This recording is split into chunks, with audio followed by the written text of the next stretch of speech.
Well, hello there.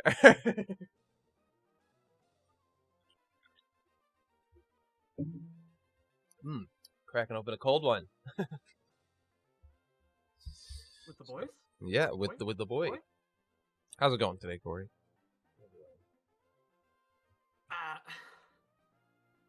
I'm so tired. Mm-hmm. I'm a bit busy, but From Eve to Adam. You what? Should you call the stream what? From Eve to Adam. It's up to you, buddy. I just called it. You know. I just called it the grinding / podcast episode because spoiler alert, this may look like another Pokemon Emerald Soul Link stream. Actually, it's just gonna be us grinding while we talk about. The return of the Paddy Rock Cast. Yes, it's the return. It's been a bit. The hypest podcast this side of this side. Yeah. Oh, there was Persian in this grass? Yo, what level does Persian learn Crunch? Probably 20. It doesn't learn Crunch. That was a reference to a Let's Play. The Persian's learn Crunch? Nope. Yeah. Gotta figure out where I want to grind. Honestly, I'm kind of thinking the Trick House. I was thinking about that. So here's my thought process. If I grind like on like the bike path or something, I don't care if my Pokemon passes away due to my negligence. Yeah, like if we're. But if I'm in the Trick House, I'm like, oh, I want to actually pay attention a little bit. Oh yeah, that's true. Maybe we'll do like the steamroll the Trick House as like a fun little bonus at like the start of our next stream. I was thinking about doing the Trick House just before it, but then I was like, wait, I didn't have time, so I was just like, oops. Yeah, that's fair. So we'll find somewhere to grind. Seal. Who's on the bike route? Could have had another water. That's fair. Regirock exploding in my face, thanks. I got a Sacred Ash from the Regirock. After he exploded, that's funny.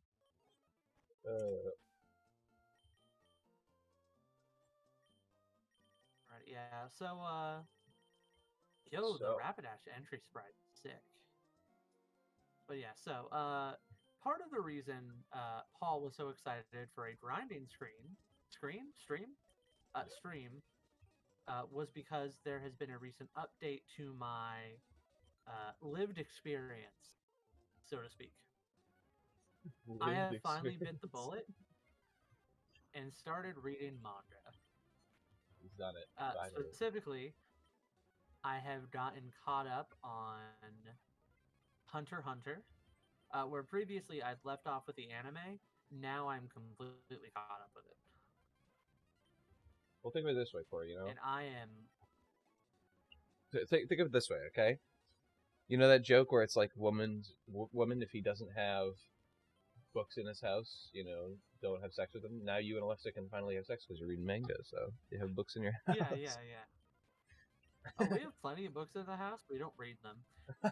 She has the entirety of the Konosuba light novels, the manga, and the Megumin series from when she was obsessed with Konosuba. We haven't read a word of it, but we have it all. Konosuba's pretty good, so. Oh yeah, I love Konosuba. Especially the dub is fantastic. But anyway, we're not here to talk about Konosuba. We're here to talk about Gunter. Yeah, or as it's more formally known as Hunter's fucking Hunter. Wait, no, Hunter X.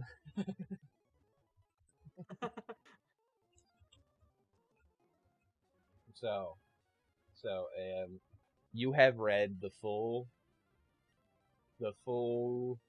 50 chapters that have come out, like about so I think 340 was where it left off, and now it's at like 390. Because it leaves off right. Yeah, so I think that was like 50 chapters because the first one I read was 340 or 41 or something, Yeah, and then I read from there to 93. So that's around 50, yeah. so that's like 50 chapters, and I blazed through it.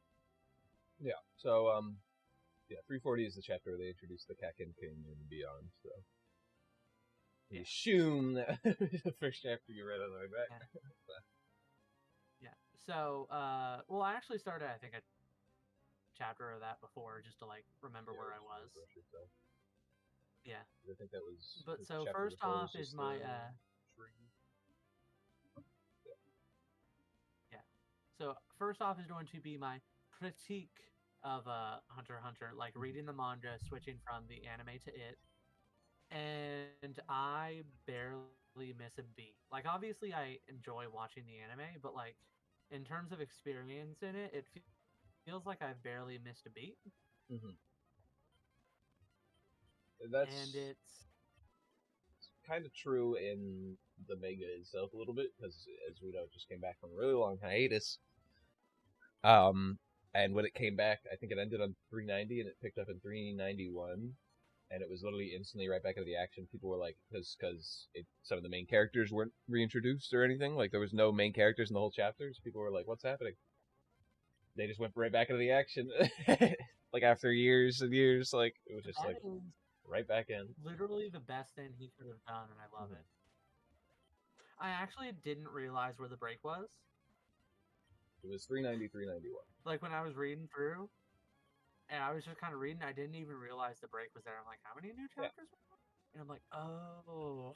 And it helps because Henrig's like a really cool character, so people are all latching onto him because it just came back and it was like everyone loves Henry. But we'll get to that. So you were enjoying it. What's your thoughts so far? Yeah, so my thought so far is that, so I know I had, so most of everything that happened post manga, I had known like the bare strokes of because I had gotten into like watching some videos just because. And the Hisoka Crollo fight was a lot more intense than I was expecting. It's something that you have like I think I read through it for like the 5th time or something the other day, and it's still like I'm like having to refresh myself and be like, what's what exactly is happening here? I read it twice. Yeah, no, I read it's through it again. a little bit confusing. But it's Yeah, also when you realize everything that's happening, it kind of falls into place with itself. it is a blissful experience. And Like it it is also so entertainingly written. yeah, and it's like everything about Chrollo's powers and like how Hisoka. We basically go from Hisoka's point of view the whole fight, and it's how Hisoka perceives what he thinks Chrollo's powers are, and how Chrollo kind of tricks him using that knowledge by like introducing him to all of his. He's like, "I'll use 5 powers to beat you," and he tells him all of them, and he basically tricks them just by telling him what his powers are, which is such a balls move. Like, oh my god. And so yeah, it's like Hisoka trying to figure out what exactly is happening the whole fight and stuff, and yeah, it's really great. Yeah, and I think there's this real there's also, in my opinion, the single greatest thing that has shown Tadashi's growth as a author and writer and drawer is that he made Chrollo still look hot even when he was actually being Chrollo. Chrollo, like, definitely up there for hottest Hunter x Hunter character when his hair is down. Well, hey, I mean, don't knock on his opponent. People thirsting for Hisoka, right? Oh, I know. One of the people I play D&D with, they are obsessed with Hisoka. But Hisoka loses that fight and fucking dies. Chrollo kills him, and then postmortem then. Ahsoka basically protects his vital parts of his body in his dying moments. He says, if I'm going to die, I might as well try it. I've never tried it before because obviously I haven't died. Might as well give it a test. He dies and he revives himself. It works. Yeah. He's like, wow, it worked. And then he goes, well, Krollo fought me on his terms. You know, I like spent months and months getting Krollo, you know, his Nen back and all that stuff for him to fight me on his terms. Now he's gonna fight me on mine, so I'm gonna kill all the spiders.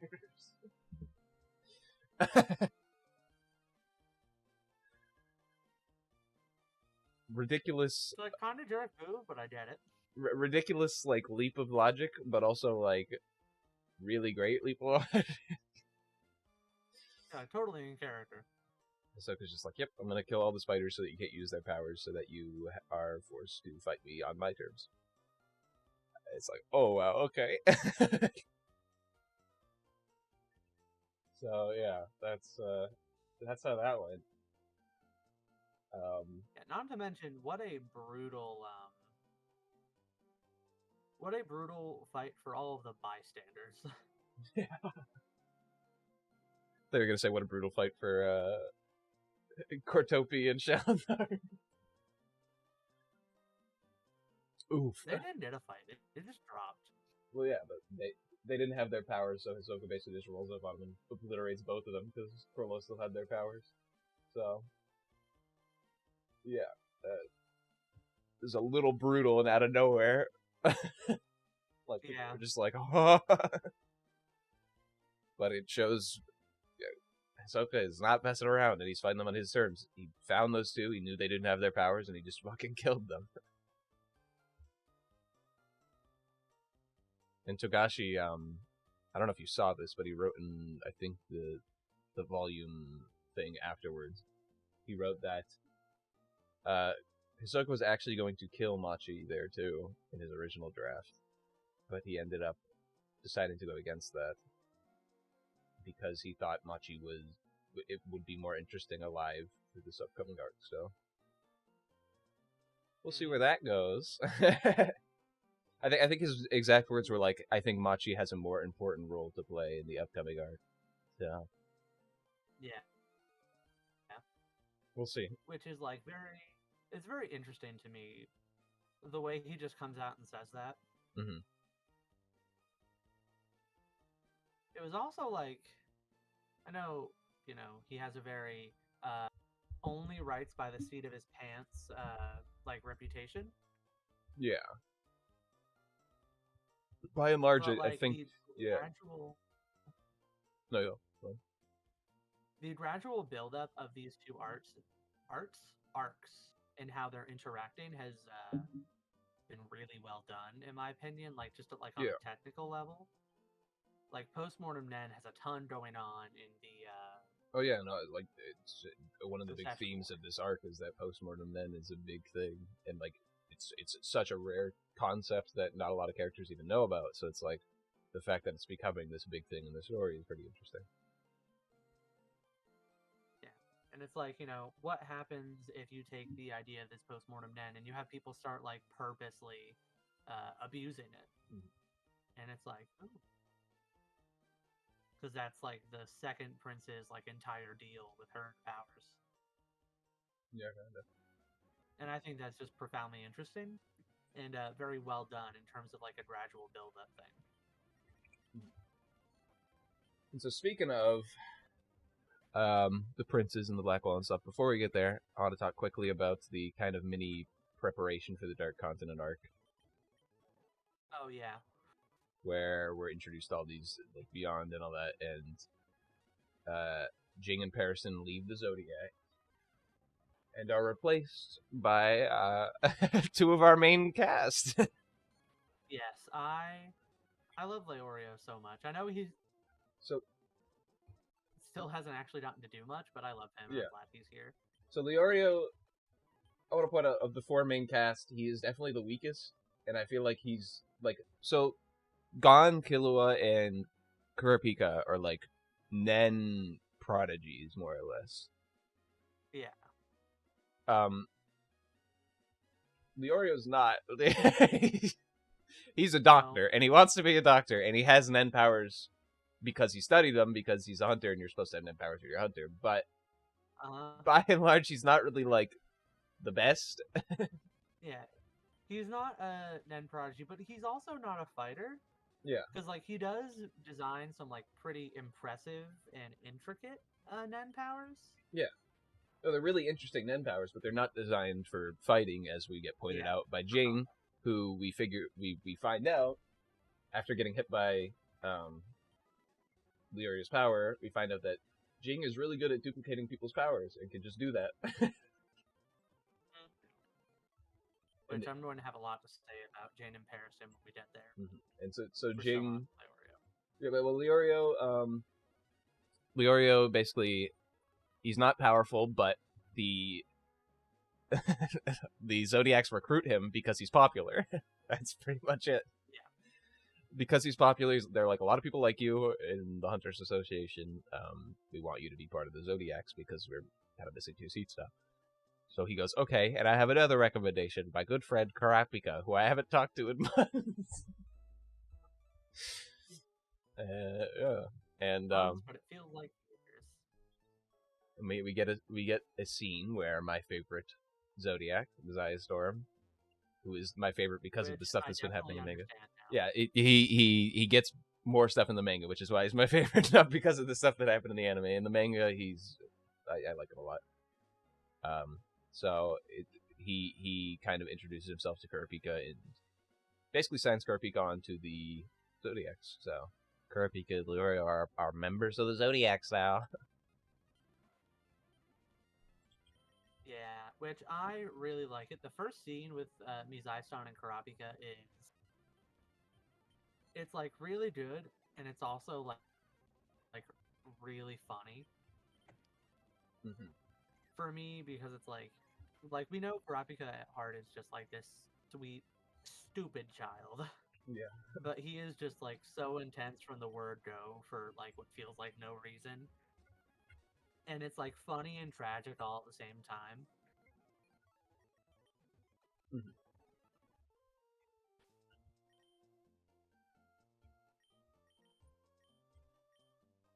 No, I think it was a really great scene. It has like the jump scare panel of Kurapika being like, choose your next words wisely. Which a lot of people think is so. You mean the one that like everyone uses in their thumbnail? Yeah. The thumbnail panel? Pretty much.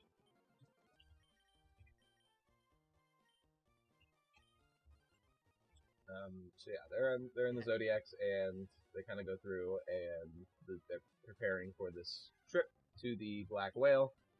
And during it, Kurapika brings up, he's like, so, because they're kind of at an adversarial thing with Beyond, which we haven't really talked about. Beyond is Netero's son. And Beyond is told by Netero, you aren't allowed to go to the Dark Continent until I'm dead. Because Netero, let's not forget, is a selfish dude. He's not saying you're never allowed to go to the Dark Continent because it will be a threat to humanity. No, he's saying, once I'm dead, you can do it because I won't be alive anymore to fucking worry about it. So... Or he said it just because he was kind of hoping his son would try to kill him. There's that as well, which is a theory that kind of goes along with the fact that, how did the Ant Queen end up where she ended up? In that, in that half chopped off form. This is just a theory that's not not true, but it's just speculation that Cough Cough Parison might have done something there, Cough Cough, and led to the ants kind of becoming a thing to lead to Netero's inevitable death. But that's beside the point. Which if there was one person who was like bonkers smart enough to be like, where's the one place I can drop this ant and it will be a problem no matter what? Oh, I know. Yeah, the continent where they don't talk with anyone else. They refuse to, so they don't have any technology or anything like that. So yeah, no, that's a big theory, and I think it's pretty backed up by a lot of things, especially the fact that it's revealed by Jing and Paris later. Jing tells him, he's like, oh, you don't think the Zodiacs are going to do anything? What about that 10,000 Chimera Ant army that you just have in your back pocket somewhere? oops. It's just casually dropped. Like, what? Did you miss Who that? has that? Oh, okay. Not me. Yeah, no, that was yeah, that was a great moment where Jig's just like, yeah, well, you have that 10,000 Chimera at Army, so there's no way they're not gonna like listen to your threats. And Pariston's like, It's revealed that Pariston might have more hand to do with the whole Chimera head thing than we initially thought. So, yeah. I'd actually never considered that possibility. Oh, that's really interesting. Yeah, and so that led to, Netero's death, which led to Beyond able to come out and start the expedition. So, that's a theory. I kind of choose to believe it in my head, but hasn't been confirmed yet. I think that's one of those ones that, like, I could see it being true, but also it's like one of those things that it's like, if it's not true, like, I wouldn't be like upset. Yeah. At all. It also helps that the Ant Queen's right there, and that half of her body is gone. So, like, it's like the piece is fended. It's like she couldn't swim all the way there from the Dark Continent or whatever, like that kind of thing. But it's like, who knows?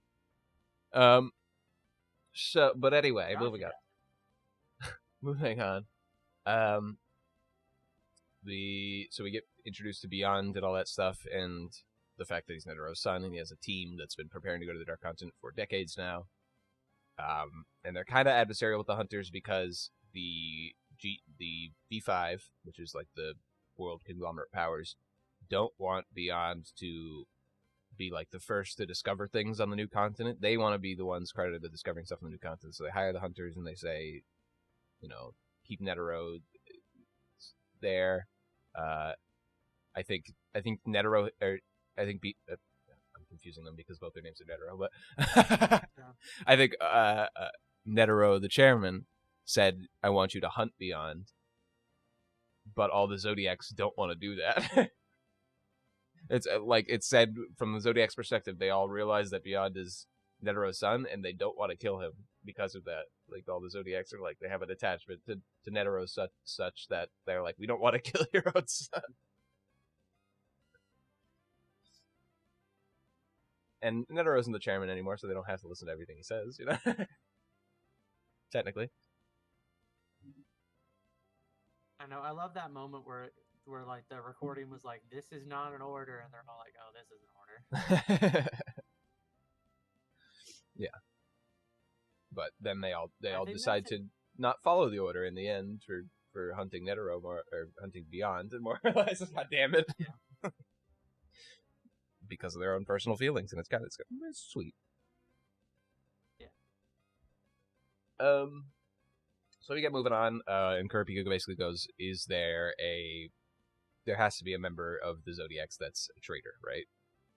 And Josiah Storm calls him out of the room and is like, yeah, me and Cheadle have been suspecting this for a while now, but we can't really prove it anyway. And Kurapika goes, I can prove it. Just give, like, when you guys are doing a meeting without me and Lirio, just put me behind the laptop screen and I'll prove it. And he does. And he proves that the monkey man, whose name I forget, is the one who is the traitor, who is part of Beyond's organization, and not even Pariston knew this, or like anyone, like, as far as we know, Beyond doesn't know it either. So as far as we know, like, we don't know who knows that he's a traitor besides him, which is interesting. Didn't they say that they thought it was probably Pariston? I think, yeah, Pariston they didn't know. Pariston they didn't know, like, they didn't question him. It was Beyond that they questioned, and Beyond was like, I don't know anyone in the thing, and it was proven to be true. So basically, Beyond has no idea that the Monkey Man is on his side, but he is. So we don't know who is in charge of Monkey Man making him go in there, but yeah. Presumably Pariston, but up in the air. Presumably Pariston. And so then that leads us to Jing and trying to join the Beyond team. Which this was something that I want to talk about for a moment because the sheer sexual tension between Jing and Pariston it is exquisite. It's like the hatred between like these two, the like sheer like I for like a couple of panels I thought that this was like a BL manga. It was like, good God, it's like they're either going to kill each other or they're going to kiss passionately. Well, it's revealed we get a little bit of Parison's internal monologue. And Parison kind of reveals that even though he likes people, for some reason in his head, the reason why he acts the way he does is because he likes to likes to basically be a troll, a funny troll, and hurt the people that he likes. So it's more or less revealed that that's the reason why he does the things that he does, and then he says he does not really like Jing, so he wants to see what he does to somebody that he really doesn't like. It's kind of interesting. It's just so. It's so engaging. Yeah.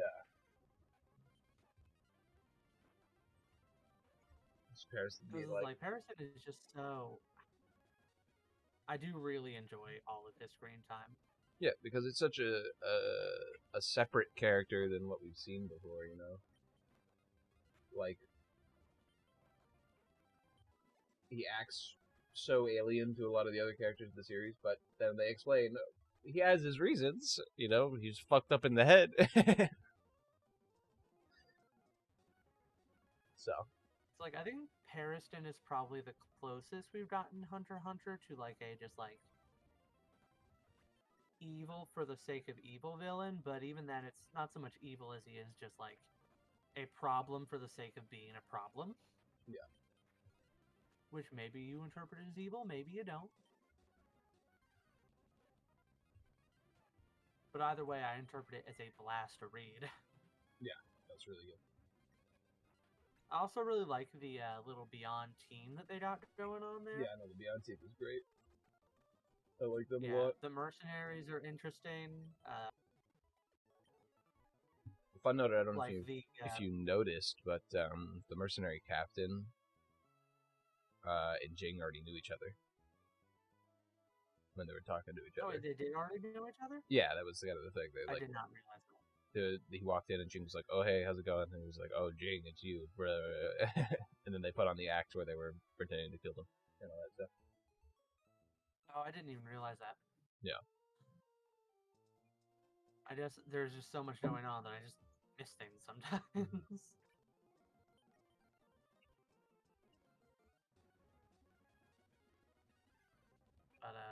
But yeah, their whole team's kind of fun. I really like the mercenaries. They all have their kind of fun quirks. All the Beyond team. And Jing just wants to rip power away from Parison, basically. So he basically just says, "I'm second in charge," and forces his way in with his charisma and charm and lots of money. And he just like keeps on adding things on top of it. And I like the scene where the mercs come in, of course, and they have the merc captain, and they basically say, "We're not interested in the money. You know, we're mercenaries. We're actually kind of offended by the fact that you're offering us money like that. We're mercenaries, but we don't do it for the money. We do it for our own reasons, and we don't want your fucking blood money or whatever." And Jin goes, "Okay, then I'll donate it to a charity for families of dead mercenaries." And the mercenaries are like, "Fuck." Yeah. Well, it wasn't that.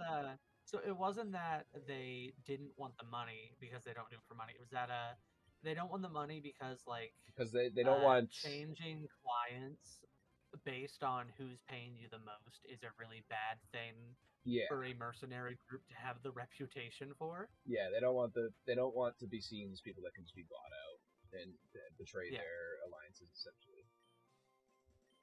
Because like once because like just from a logistical standpoint, like once you have that reputation, you you literally can only get work from the single richest people in the world. Yeah. So kind it's like, obviously they don't want that reputation. So Jing basically just says, "Okay, I'll just donate it to a charity for families of deceased mercenaries." They're like, well, okay. They're like, we can't argue against that. It's also a really interesting moment to me because we get a moment where Jing is like, what's the word? He is upfront and earnest about the fact that he was wrong about something and that he did something wrong. And I think that that was like it was a small moment overall considering like that chunk of chapters, but like I still think it's like a big worthwhile moment to note that like Jing did something wrong and he was immediately just like, "Oh yeah, sorry, I literally wasn't thinking. I'll continue to not think, but apologies." Well, we get that little scene where the mercenaries pretend to want to kill them, him and Parison, because they're fighting over second place, and we get to see Jing's power a little bit, and then Jing goes, "Nice act you put on Parison because you wanted to see my power. You could just ask me next time, buddy." And Parison gets more pissed off. I know, and they're like they're sitting there and they're talking, and Jane is like explaining stuff, and Parison's just like, he thinks just like me. I hate it. It's like, I fucking hate this guy. It's very good.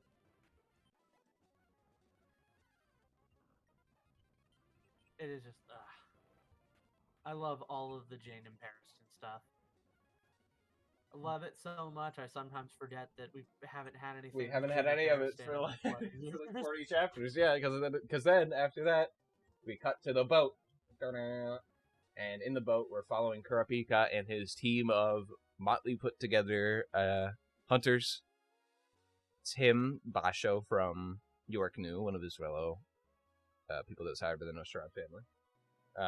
His teacher, Izunaba. The single strongest nen ability in existence. You can't use it worth a dang, but like it's powerful. But Izunaba, his teacher, who didn't have a name before this point, actually. Literally did not have a name. He was in the story before, but they never introduced him. Oh, yeah. We get Hanzo back, which is a long time coming. It's been a while since we've seen Hanzo. We get Bisky, of course, who I'm gonna leave my mention for her in a second. And then we get Melody, who is the best. I love Melody. Melody's just the best. The voice of reason, you could say, in the series, Melody. Yeah. So he recruits them. How many characters do we have that are good people? It's like Leorio, Knuckle, Melody. Yeah. Not a lot. But he recruits them because there are 6 different princes that are recruiting bodyguards, and Kurapika needs to get on the ship. First off, because he is now a Zodiac, and all the Zodiacs are supposed to be on the ship. And second off, because the last person who has the eyes of his brethren are on the ship, which is revealed to be the 4th prince, Serenich.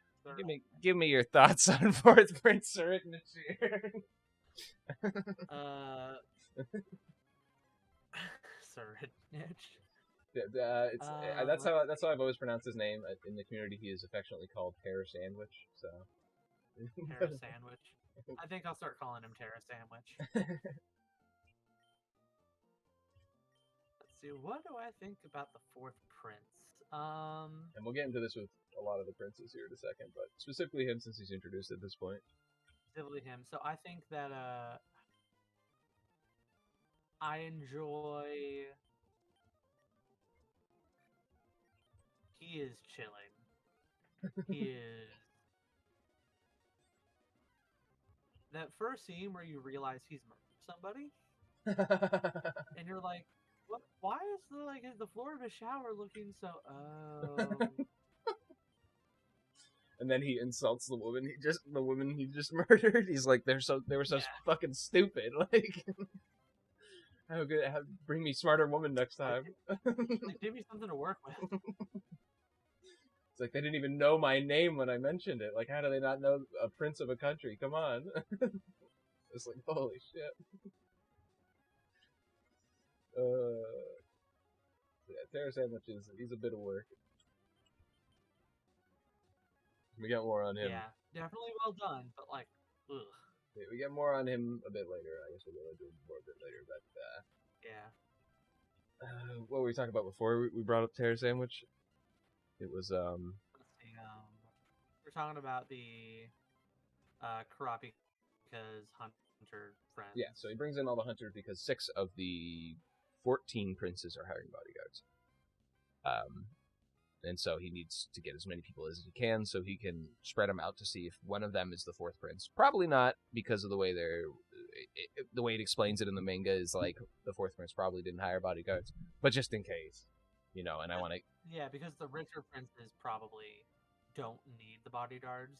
Yeah, and Kurapika notices one is similar to a 9th prince Halkengard, which is he is a good friend of 4th Prince Serdnik. I don't know if you caught that because it kind of like zips by it in the panels, but Halken. Yeah, no, I noticed it because I immediately noted it as supremely interesting. Yeah, because Halkenberg and like a very interesting choice. Serednich are very friendly among the princes because they're both kind of loners when it comes to the princes, so they kind of resonate with each other and they are pretty friendly. So it's kind of interesting, especially when you learn more about Halkenberg, who is a completely different person than you'd expect to be friends with Serednich. But moving on. So Kurapika thinks he's the one that he's found is Halkenberg, who is friends with Serednich, so he's like, this will get me close. Turns out it was written by the youngest queen to intentionally be like Halkenberg so that somebody would think it's Halkenberg and try to sign up for that one. So that was the intent. And the reason why is because the youngest queen has the 14th Prince Wobble, who is still a baby. And she wants protection for the baby.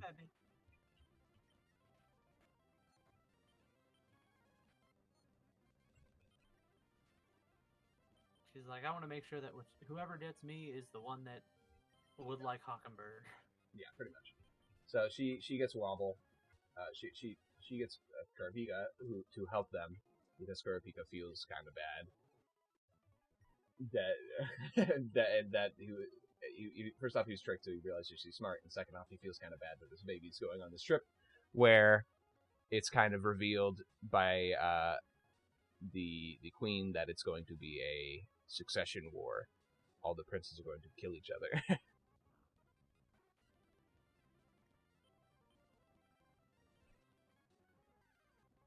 it is. And this poor little baby is caught up with it and it's got no idea what's going on. And in a scene, we see all the princes putting their kind of hands into the ceremonial jar. And what the intent of it is to kind of be like a Nen awakening ceremony, but it doesn't actually awaken their Nen, it just gives them Nen beasts. A guardian Nen beast. That will basically help them out in the succession. So, it's an interesting thing, interesting idea. That we've kind of, because Guardian Nen beasts up to this point, the only ones that we've really seen are like, or Nen beasts in general, are like the ones that Crollo had in York New that ate the one guy in the building. Yeah. There were also the Eraser? Was it Razor? Eraser? Razor. Razor used Nen beast too, didn't he? That's his doubles in the ball game. That's the thing of contention. It's like, do people recognize that as Nen beast or not? You know, like if Razor had Nen beast, who else like did that one? The guy with the gorillas have Nen beasts? You know, like that kind of thing where it's like, what is Nen beast? What isn't Nen beast? Is it just a conjuration or is it like an actual beast? We're not really sure. Does it need to have its own like internal logic? I guess. Yeah, that's kind of the idea. Is like, is it its own thing, or is it like a conjuration or a divination or whatever? So it's like, what is an Does end beast Nen Beast exactly? just mean like a something that's made out of Nen acts alive, or does it actually have to be alive I think itself it's to something count? that made out of Nen that is genuinely living. Okay.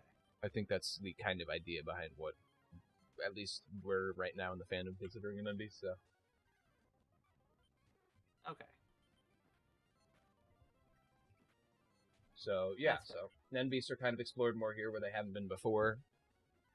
As you said, Nen after death as well is being explored here where it hasn't been before. So it's like we're getting some interesting things here. And so all the princes have an Nen beast, and I mean now might be an appropriate time to start talking about all the princes.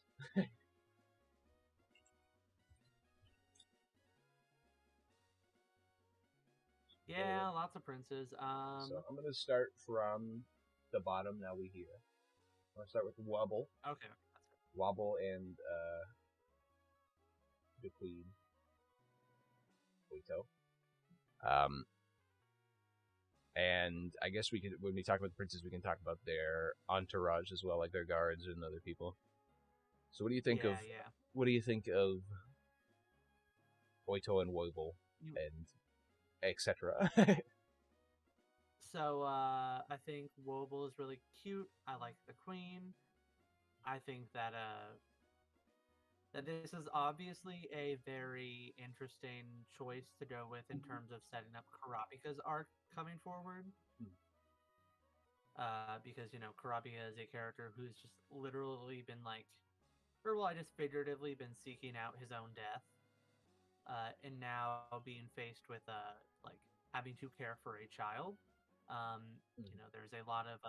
There's a lot of inherent contradiction that he's going to have to work through there.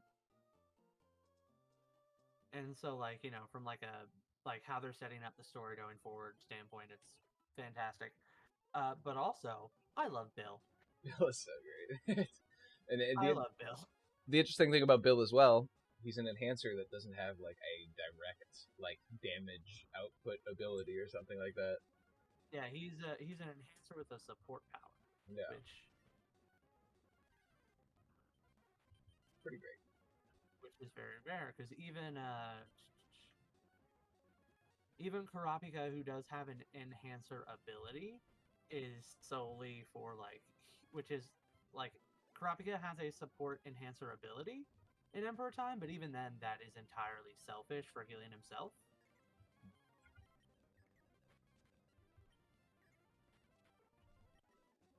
Whereas Bill does actually have a truly supportive ability. Yeah.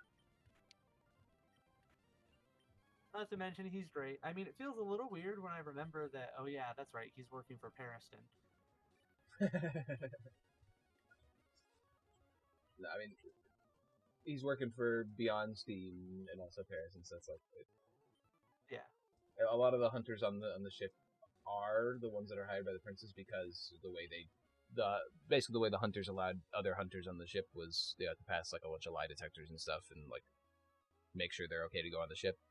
But for the people that are hired by the princes, they don't have to go through that. So a lot of the ones that Beyond and stuff and like other people might have wanted to get on the ship are going to the princes like entourages instead because they don't have to go through all that screening. So Yeah. So yeah, that's really all to say about that. I'm not gonna get into like all the training classes and stuff yet. We'll get into that.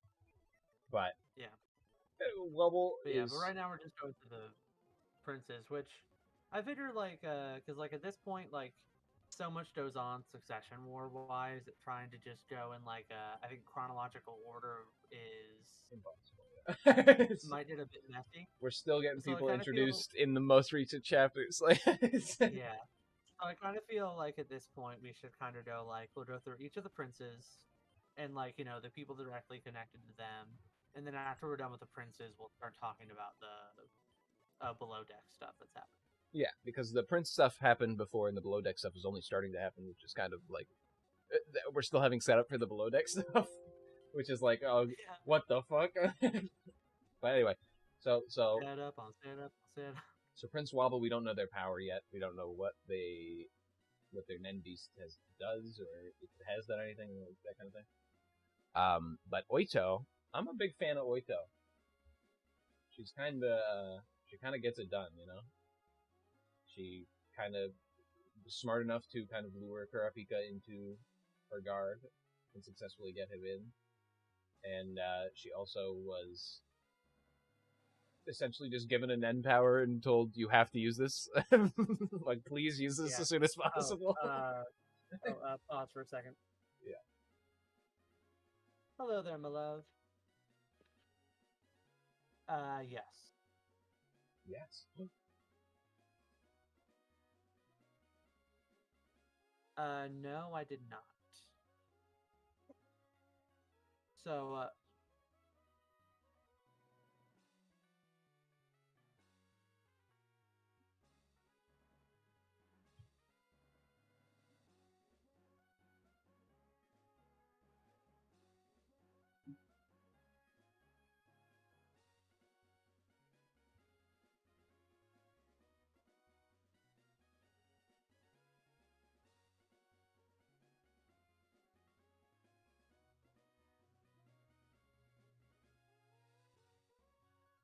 So I can grind some more. That's the whole point of the stream.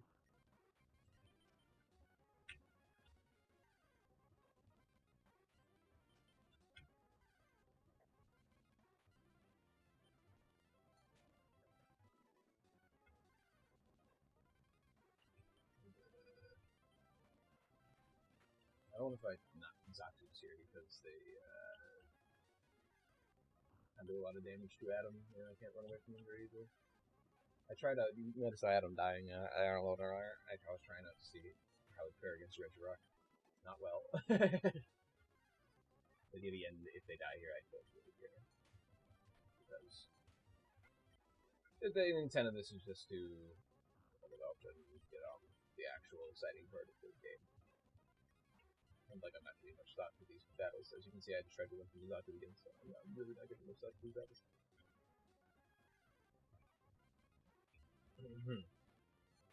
Plus, we're talking about more interesting stuff, okay?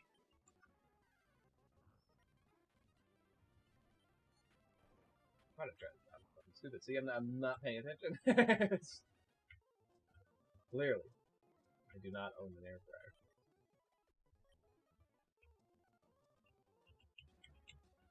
But if we had rare candies, then we wouldn't even have to do this, which is hopefully I'll finish what we do that if you agree with it. I like rare candies a lot in this.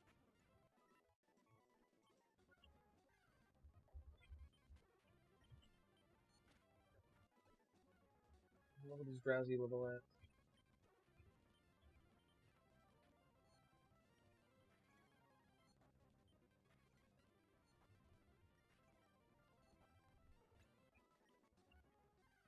I think it's like 26, right?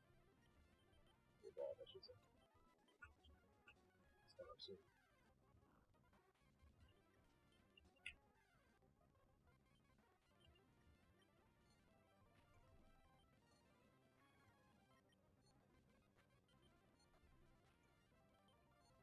I think after Panzato seems to just be debuffing me instead of attacking, so yeah, but if we use Nightshade like that, screwed.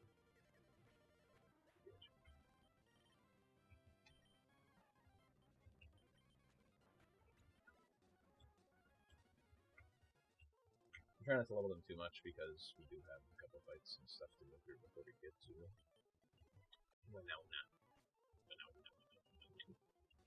Mission 6, yeah. Almost done. Hey. We're dead.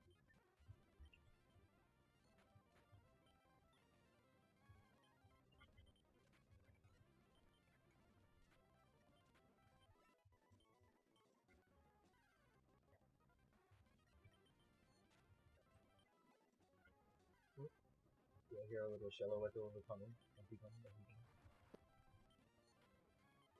Yes, I do. So, happened. What happened? My wife called, so I'm talking to her. She explained her stream plans are and whatnot. And then my power flickers, and I have no internet right now. Huh? I thought you were Like, just. well, I didn't realize you left the call. I thought you were just. oh yeah, no, my power flickered. My computer is back on, but I'm not connected to the internet, so I figure I'll just, on stream, go restart my router. Okay. That's strange. Yeah, it has been raining all day here. Okay, yeah. So, like, I'm surprised it just did it now. Like, it hasn't even been raining hard or anything. It's been like a light rain consistently all day long.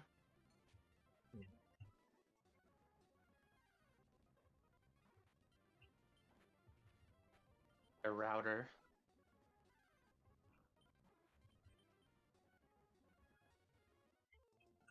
But yeah, so Alexa was calling. So I was debating whether to call off the stream because she's hungry, and then just start it back up later. But she said that if I'm driving, then we can just finish out the stream. But I don't even know if we'll be able to do that now. How long until you're gonna go do that? How long would we have theoretically if? Probably about an hour, because like it's not that far away, so we just go out and eat and come back. Going out to her favorite Mexican restaurant. Nice. That we eat at almost weekly. Almost weekly. Sometimes more than once a week if I've made her mad. Which I often do, in case you haven't noticed. Alright, internet, return to me.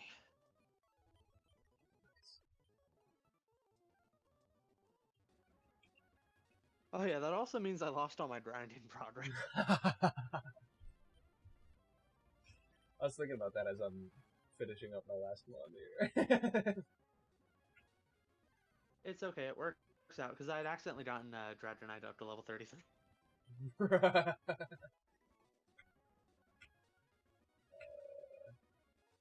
I also had 2 knockouts during it, but like you already said, we weren't counting deaths for grinding, so... Adam already died multiple times. Who cares? Adam! I'm fighting Wedgie rocks on this route. They'll just explode in my fucking face.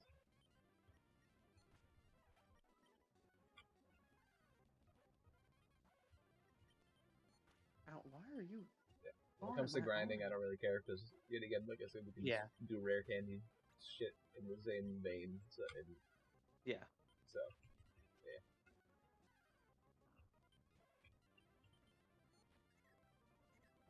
Let's see. No internet still, dang. Well, I mean, you can still grind. Yeah, that's true. I can still grind. We can still talk. Just be on call with you like this. How bad is the audio quality on my phone? It's not terrible. I can hear some stuff in the background, but like Lupon? I don't hear. I'd hear like a ring, like something's like buzzing in the background. Oh, that's the game cube.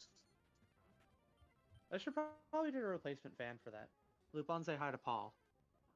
Hello, Lupon. Paul? Oh no! Oh no! Is he eating your name? Your name happens to sound exactly like his favorite word. Oh, okay, I got it. Which is all. Yeah. That's funny. Well, oh, great. Okay, so... I'm grinding up. Alright, I'm gonna go outside and play ball with Lupon while I talk to you on call until Alexa gets home. You want to still talk about Hunter x Hunter, or you want to wait? Honestly, I don't know, actually. I'm torn. Because, I mean, I don't have a lot to say about most of the princes. Like, Benjamin is fine enough, Camilla's interesting. Well, we can get it. I have some stuff to say about the princess, so, you could bounce off of what I say if you want. Yeah, we're good. Yeah, okay. So we'll talk. We'll just continue where we left off. We were, so we were still on the queen. Yeah. Right? Not all the queens bear talking about, because a lot of them are just, like, one panel characters that don't really do much. But Oido does a lot. Yeah, Oido's is a lot, and she comes with Wobble, so. Yeah. I like Oido a lot. She like cries for the other princes' deaths when they're kind of revealed and said like she very clearly is a humanizing character on this boat, and you kind of see like Yeah. the moment that I really like is when she's kind of despairing and she's like, "We have no way out of this," blah blah blah, and Kurapika basically says to her, "That's not true. Nothing in Nen is set in stone. There are many ways we could like sneak you into the lower parts and just hide you there and stuff like that." And then Queen Wobo like starts crying, and she's not crying because of happiness or something. She's crying because she's like, I was completely hopeless and you just gave me hope, and now I'm really sad because now I have hope, and I'm sad because it feels impossible now that I have hope.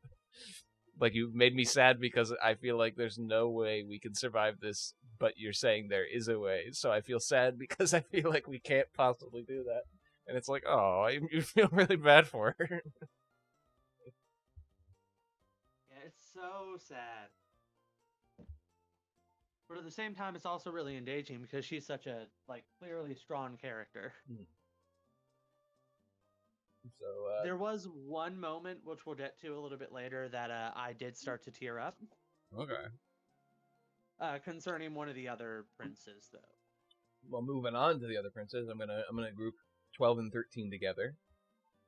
Momozu and Mariam, who are they're by the same queen, and they're brother and sister. The queen definitely favors Mariam. Unfortunately. Yeah, so she kind of pulls the bodyguards off of Momo's, and Momo's ends up dying because of this, betrayed by one of the guards. And if you didn't, we didn't really mention, Hanzo was Momo's guard, and Bisky was Miriam's guard, so they were guards for them too. So now Hanzo and Bisky are both on Miriam, and Hanzo avenged Momo's death by killing the guy who killed her. So yeah, it is. It does kind of hurt to see how worked up Hanzo gets about like his own failure as a guard. Yeah, he definitely. I do really like Hanzo. Yeah, I like Hanzo a lot, and he definitely feels really bad for his own failures that he allowed someone to die, especially because she's so young and he realizes that she didn't really want this. So it's like he feels really bad and responsible for it. So he ends up finding the killer and killing them by using his Nen power, which we haven't seen before, where he astrally projects himself. Which is a pretty cool Nen power. Yeah. And then he gets back to the room, and we're kind of going into plot details as well, but he gets back to the room and everybody's missing, and it's because Miriam's Nen Beast is activated. It's created like a pocket dimension with the room in it that everyone is in now. And yeah, which is very neat. Yeah, and so he goes back to his original body, and he's now in it, and Bisky's in it. And what happens is when people leave, they can't see the inside of it anymore, and that's kind of his Nen Beast's power. It's kind of cool. It basically makes him so that he's probably going to be safe till the end of the trip, assuming nobody can get into it, but we'll see. Yeah, there are no sure things in Nen. Yeah, and he has one cool guard that I want to mention. I forget his name. The guy with the hair that goes to Kurapika's class. Oh yes, I like him. I like most of like the guards. Bellorante is his name. That's what. Yeah, most of the guards that they do things with. I forgot to mention it during the Kurapika section. Although I guess he's not really like actually Kurapika's guard, but the Benjamin's guard that comes to watch over them, like not the first one, but the second one. Or the third one. But yes, the second one is a cool guy as well. Babazinga, I think his name is. Yeah, he's the one who just keeps on standing there and he's like commenting on everything. And he's like clearly impressed, but he's also like maybe like moved like by like emotionally by what's happening. He definitely seems to side. It's really hard to tell. He definitely seems to side a bit with Kurapika than the other two Benjamin guards that we've seen. Which we'll get to Benjamin's guard when we get to Benjamin. I fucking love them, by the way, but we'll get to them. So that's any really thoughts on? I mean, Miriam, really, we haven't seen much on him himself, and Momozu's dead now. So yeah. Momo, whatever is sad. I is sad, and Miriam is, kind of whatever. Really like the dynamic of the guard that doesn't trust anything about Nen or the hunters, but has a huge heart on for Biscuit. Yeah, I love it. I love that as well. Especially love it because I, empathize with him a lot on the spiritual level. But Yeah. so moving on. He has the right, or he has the correct non creepy opinion. He likes the right biscuit form, is what we'll say. He likes Please the start correct knocking one. on his. He likes the correct one. So anyway, moving on. Another pairing, Fugetsu and Kacho. Yes. Who? So What a story. God, yeah. This comes back to what we mentioned before with Melody being the best. Yeah, Melody's just amazing. Yeah, I like the fact that Fugetsu's the younger one, right? The meek one. Yes. Kacho's the Yeah. I like that she is. I like that she's portrayed as like intelligent and curious. Because like I love that like she finds this power and the first thing she does is like, okay, what can I do with this? How do I use this? What are my limits? Yeah. I love that. And the I first love thing that. she does is go and see her sister. Yeah. It's so great. Oh, And they're so, and I especially love like the dynamic between Kacho and Melody. yeah. Where it's like kind of a hidden thing where Kacho doesn't want to reveal that she's not actually an asshole to everyone around there. But Melody knows it, and so Kacho kind of opens up a little bit to Melody, but not really openly. Yeah. And so Kacho and go on. Yeah, and even to the point where what was it? She was using Morse code to communicate with Melody while having conversations with other people. Yeah. Which also shows that Kacho is a really intelligent person. I love that the pair of princes, or well, I guess just the one. Mm-hmm. So they both don't want to be part of this succession war, clearly. They both just kind of want to live.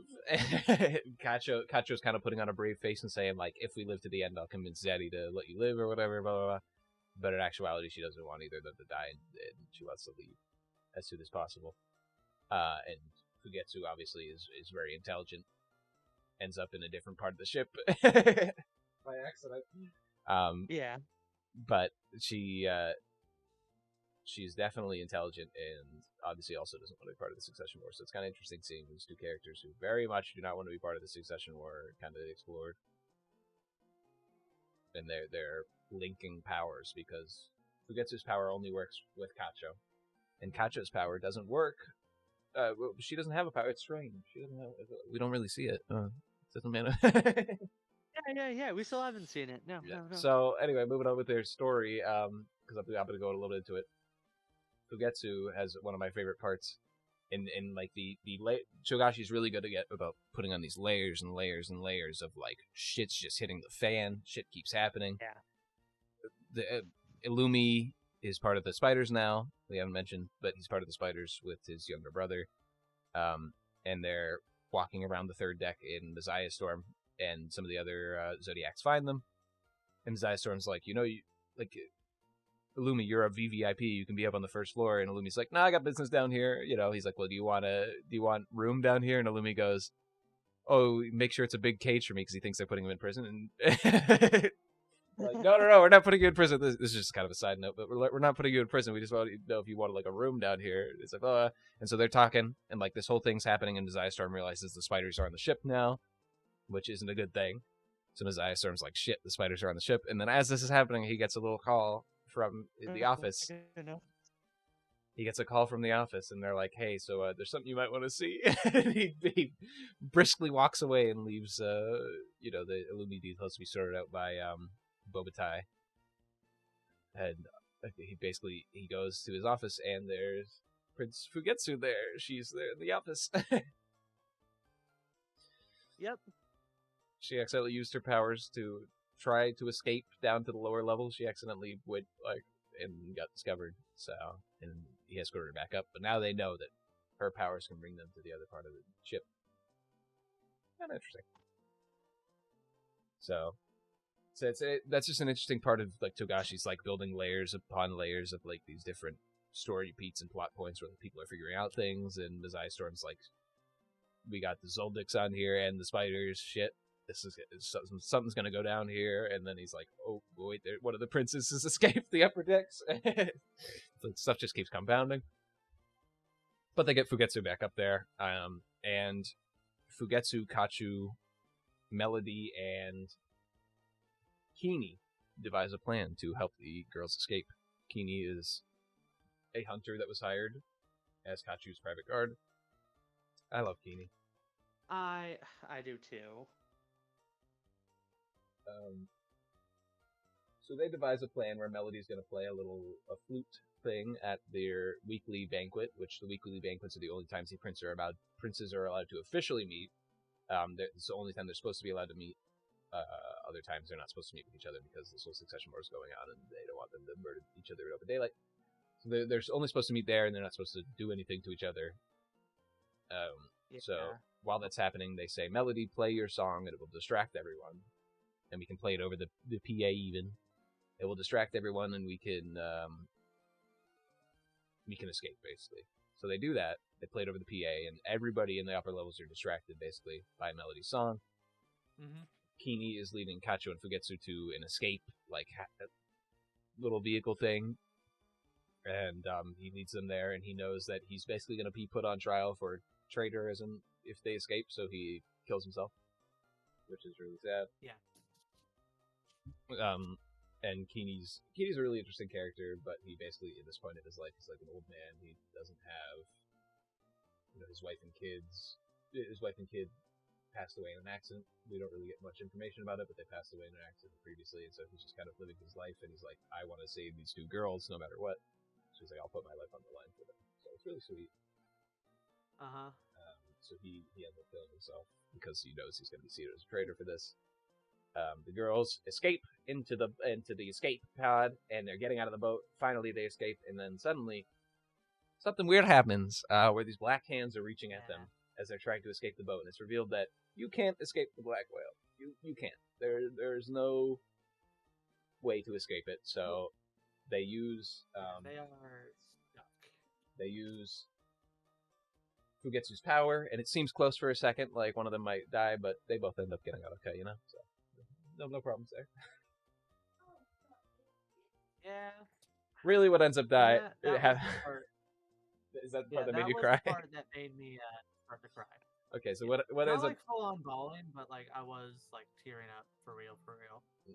What ends up happening is Kacho dies on the boat, and her Nen Beast is then manifested, which we haven't seen so far. And her Nen Beast, what it is basically when one of the sisters dies, it will essentially become a replica of that sister that dies, so that both of them can continue using their linked power of the tunnels. Basically, that's the whole point of it. So they can continue using their power even if one of them dies. But the thing to this is nobody knows that Kacho has died. So nobody knows that Kacho is dead. Yeah, and we don't even know yet whether or not this is something that like people can tell apart, because like I feel like Melody would very obviously be able to tell. Right, we haven't seen the scene where Melody sees her since it's happened yet, so we don't know. Basically. Yeah. So there's a lot of still up in the air about that I really want to know about, but yeah, it hasn't been. We've been distracted a bit by the lower levels, but yeah.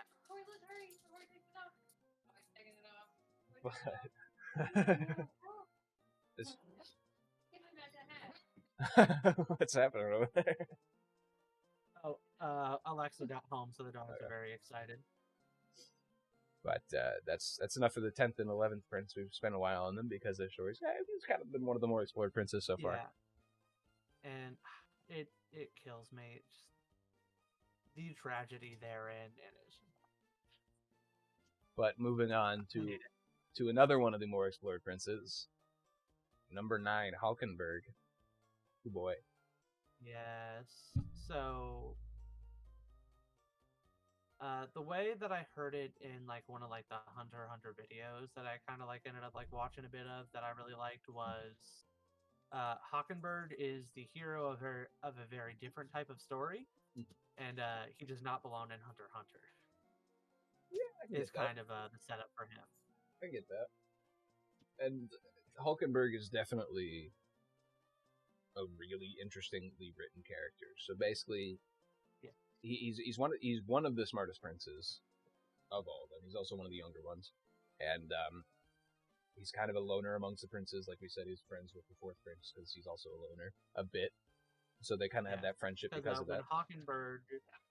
Because Hockenberg was actually not raised alongside like any of the other princes. Mm-hmm. He was sent away to a boarding school. Yeah. And when that happened, the only prince who kept in contact with him was Serednik. Yeah. So it shows that Serednik cares at least a bit about his brothers and sisters, maybe a little bit. Who knows? We'll get into it later. But I am very interested to see any further exploration of that relationship at all. Yes, it's a very interesting relationship, and it's especially interesting because Hulkenberg is very much a good person. Hulkenberg, the whole time early on in the ship, does not want to be part of the succession war. He refuses to participate, and he gets so mad that he keeps trying to see his father, who they say you're not allowed to see him except on the banquet days. He keeps trying to see his father. Finally, he pulls out a gun and says, I'm going to see my father now, and none of the guards want to stop him because none of the guards want to hurt a prince, so they're like, okay, go ahead. Yeah.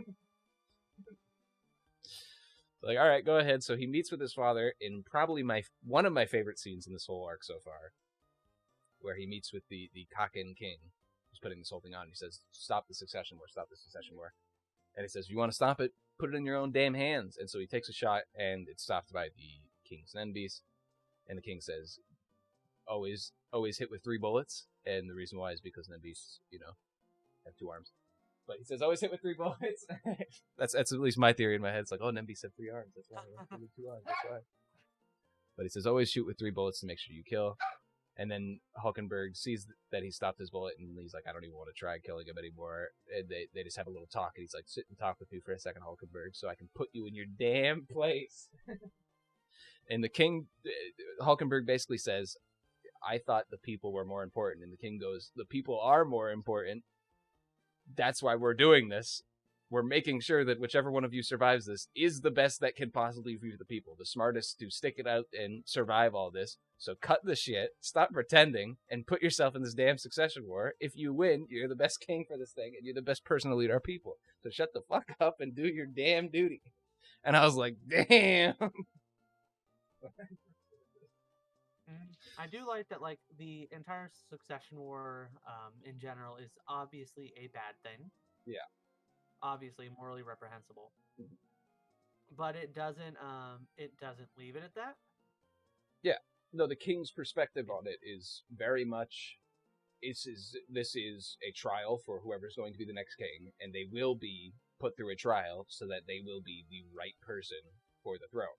That's the king's perspective on this. He's gone through it himself, so he obviously has his own reasons for thinking on this perspective, but it's an interesting perspective, and it ends up convincing Hulkenberg that he needs to put up or shut up.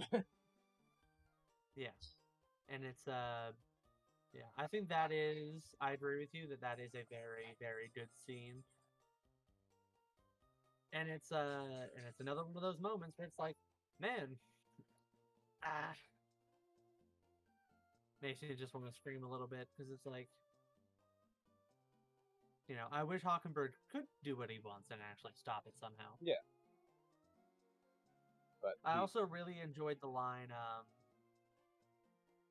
try being king for a while and see if you still want to get rid of them.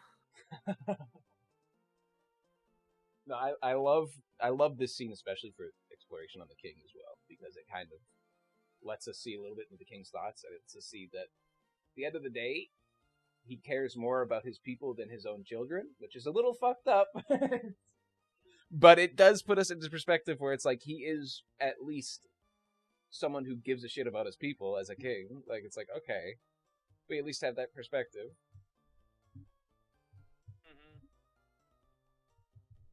he definitely cares more about his people than his own children, which is funny but fucked up at the same time. Yeah. So yeah, and then Hulkenberg like, goes fucking bonkers. Yeah. Also, love the design of Hockenberg's Nenbeast, by the way. I think it might be my favorite of like the Prince's Nenbeast designs. It's a pretty good one. It's got like a nice mix of like feels like a real fantasy creature, but also like is this otherworldly Nenbeast. It's like I think for me it's like my favorite of them. You don't like Camilla's titty monster?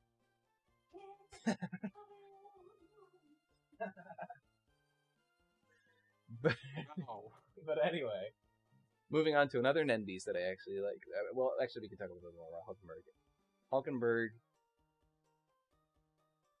is he kind of goes a bit crazy, and it's revealed. I think the bow and arrow is his own Nen power. I don't think that's his Nenbeast. I'm not sure. So I was reading over it again, and I'm not sure if that's his Nenbeast power or if it's his own power. I think I'm operating under the assumption still that is the power that comes from his Nenbeast. Mm-hmm. But now that I think about it, I'm not 100% sure. It's just because he instantly knew how to use it and like apply it, and I was like, is that his own Nen power? Yeah. I'm a little.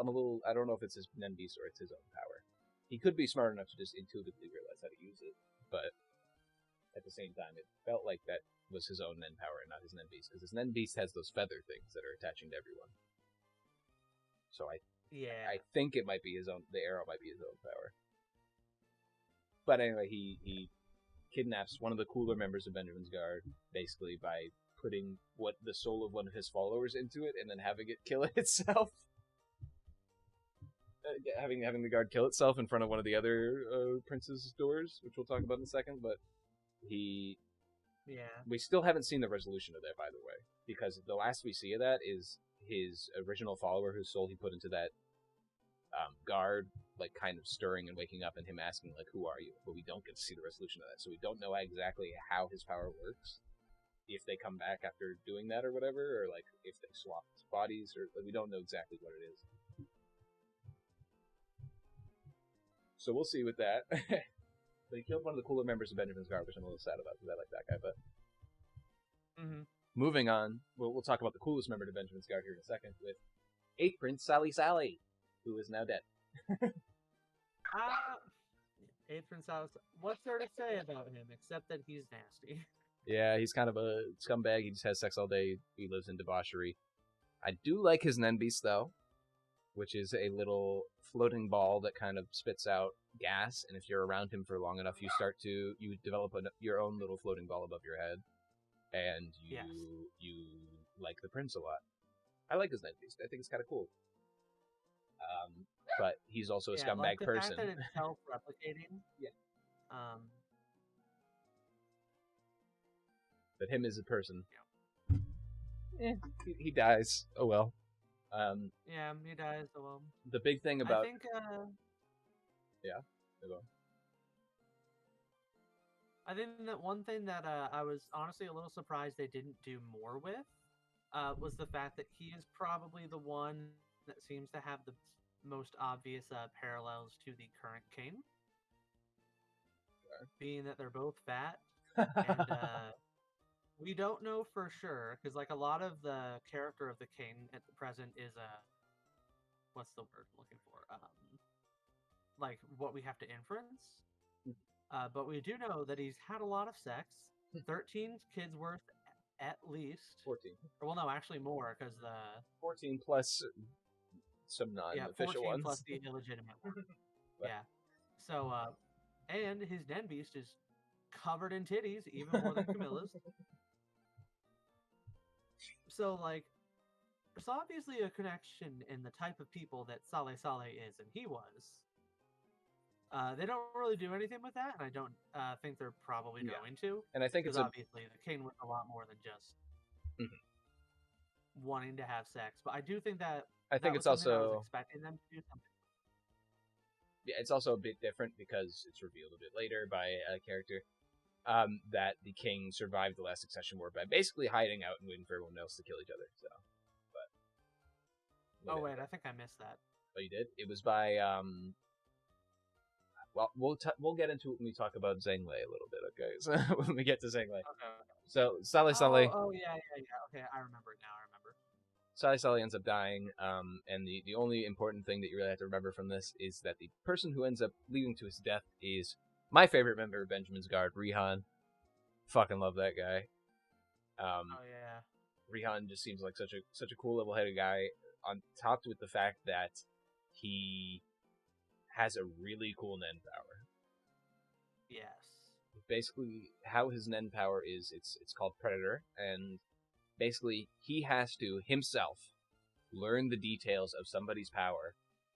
While he's learning the details of power, a predator is essentially forming inside of his body, and when he thinks he has as much details as he can, like as much details as he needs to kill the person or kill the Nen beast, he unleashes the predator and it goes and it kills the Nen beast or the person, or if it doesn't, it fails, then it dies. And the drawback is, even if it succeeds, he can't use Nen for 2 days afterwards. Which is such a... It's one of those, like, ones that you really love to think about. Because it's like, what are the limits on that? Like, how strong can that thing get? Because, like, the limitations on it are so specific. Yeah. It's like... When we see it in action, it kills Sally's Nen beast. It's pretty cool. I like his power a lot. And I also like the fact that nobody can give him the information to other people's powers because it weakens his predator if he already has information coming in of people's powers. Oh yeah. That's he has to figure it out himself, meaning that he's a pretty smart, intuitive guy. Because he has to figure out these powers by himself in order for his predator to be as strong as it can be. Which is why he's like thinking later on where he's like, I would love to use my predator on Kurapika because he seems like a big threat, but there's literally no way to know that all of his powers are, because the only thing that I do know is that I've been told is that he has multiple powers. So basically, there's no way I can make a predator that could kill him, essentially. Like, yeah. So. And it's also such an interesting because I think we haven't seen a lot of the guards' Nen powers yet. Yeah, we've only seen a few. But yeah, but his Nen power is so powerful, but also purely supportive. Mm-hmm. Not necessarily like purely supportive. It can kill if the person's Nen power is directly linked to them. Like it obviously didn't kill Sally directly because of his Nen beast. It killed the Nen beast instead. But if it's used on their power, it will kill them essentially. I think what I mean not necessarily is that like the fact that it can kill, but I mean more like it's not a power that can exist. Like he's not going to be an effective combatant all by himself. He cannot fight anyone because he has to have time to build this predator up, and he has to have time to like identify with their powers and all that stuff. So he's not going to like fight anyone one-on-one, basically. Which is another interesting thing, is that the Benjamin camp has been moving around to a bunch of different princes to kind of like have him like start building a profile on them. Yeah, and it's like, I'm offering my guards to you as a gift. Mm-hmm. And it was so funny just how blatantly, obviously, like an assassination attempt, the one that visited Kurapika and Wobble was. Well, we'll get into Benjamin and then later. Yeah. We'll get into we'll getting off track. Next prince, 7th prince, Luzurus. We're starting to get into the higher tier princes. 7th prince, Luzurus. Who has... I like Luzurus so far. Well, I don't know if you counted this in things, but I'll explain. He has Bacho as his guard, or... Is that it?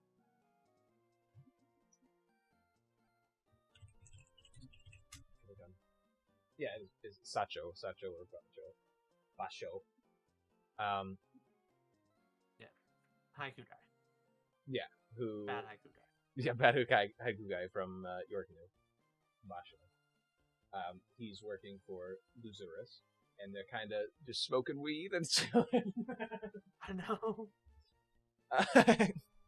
So, and Lazarus is kind of getting an explanation from Basho, basically, and Basho's kind of explaining it to him and stuff like that. So Lazarus seems like he's kind of an inquisitive guy, kind of intelligent. The thing about Lazarus is he's also one of the leaders of the 3 mafia families that we'll see later. He's kind of like the not the leader, but like the supporter, beneficiary, basically. And 3 of the princes are. We'll let you guess. But we'll get to them later. No, I remember who they are. Yeah, we'll get to them later. But he's one of the mafia family leaders, and also the reason why he hires Basho. Basho. The reason why he does that is because none of his people that he wanted to get through got through the hunter screening, like initially, like the people that he wanted through, and they weren't allowed on the ship. And the reason why is because it's revealed that he talked about assassination with them beforehand. So a little gung ho and also a little stupid. Yeah. Raiding with a party delusive. Thank you for the raid. We're kind of just talking now. I'm kind of finished the grinding. I'm sorry.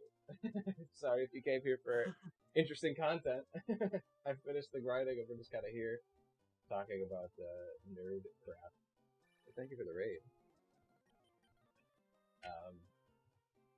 Yeah, thanks. Raid time. Hunter time. Drew Live. Thank you for the raid. You can check out. I don't know if you are you back to streaming or are you? Oh yeah, I did actually start the stream back up, and I'm back on call.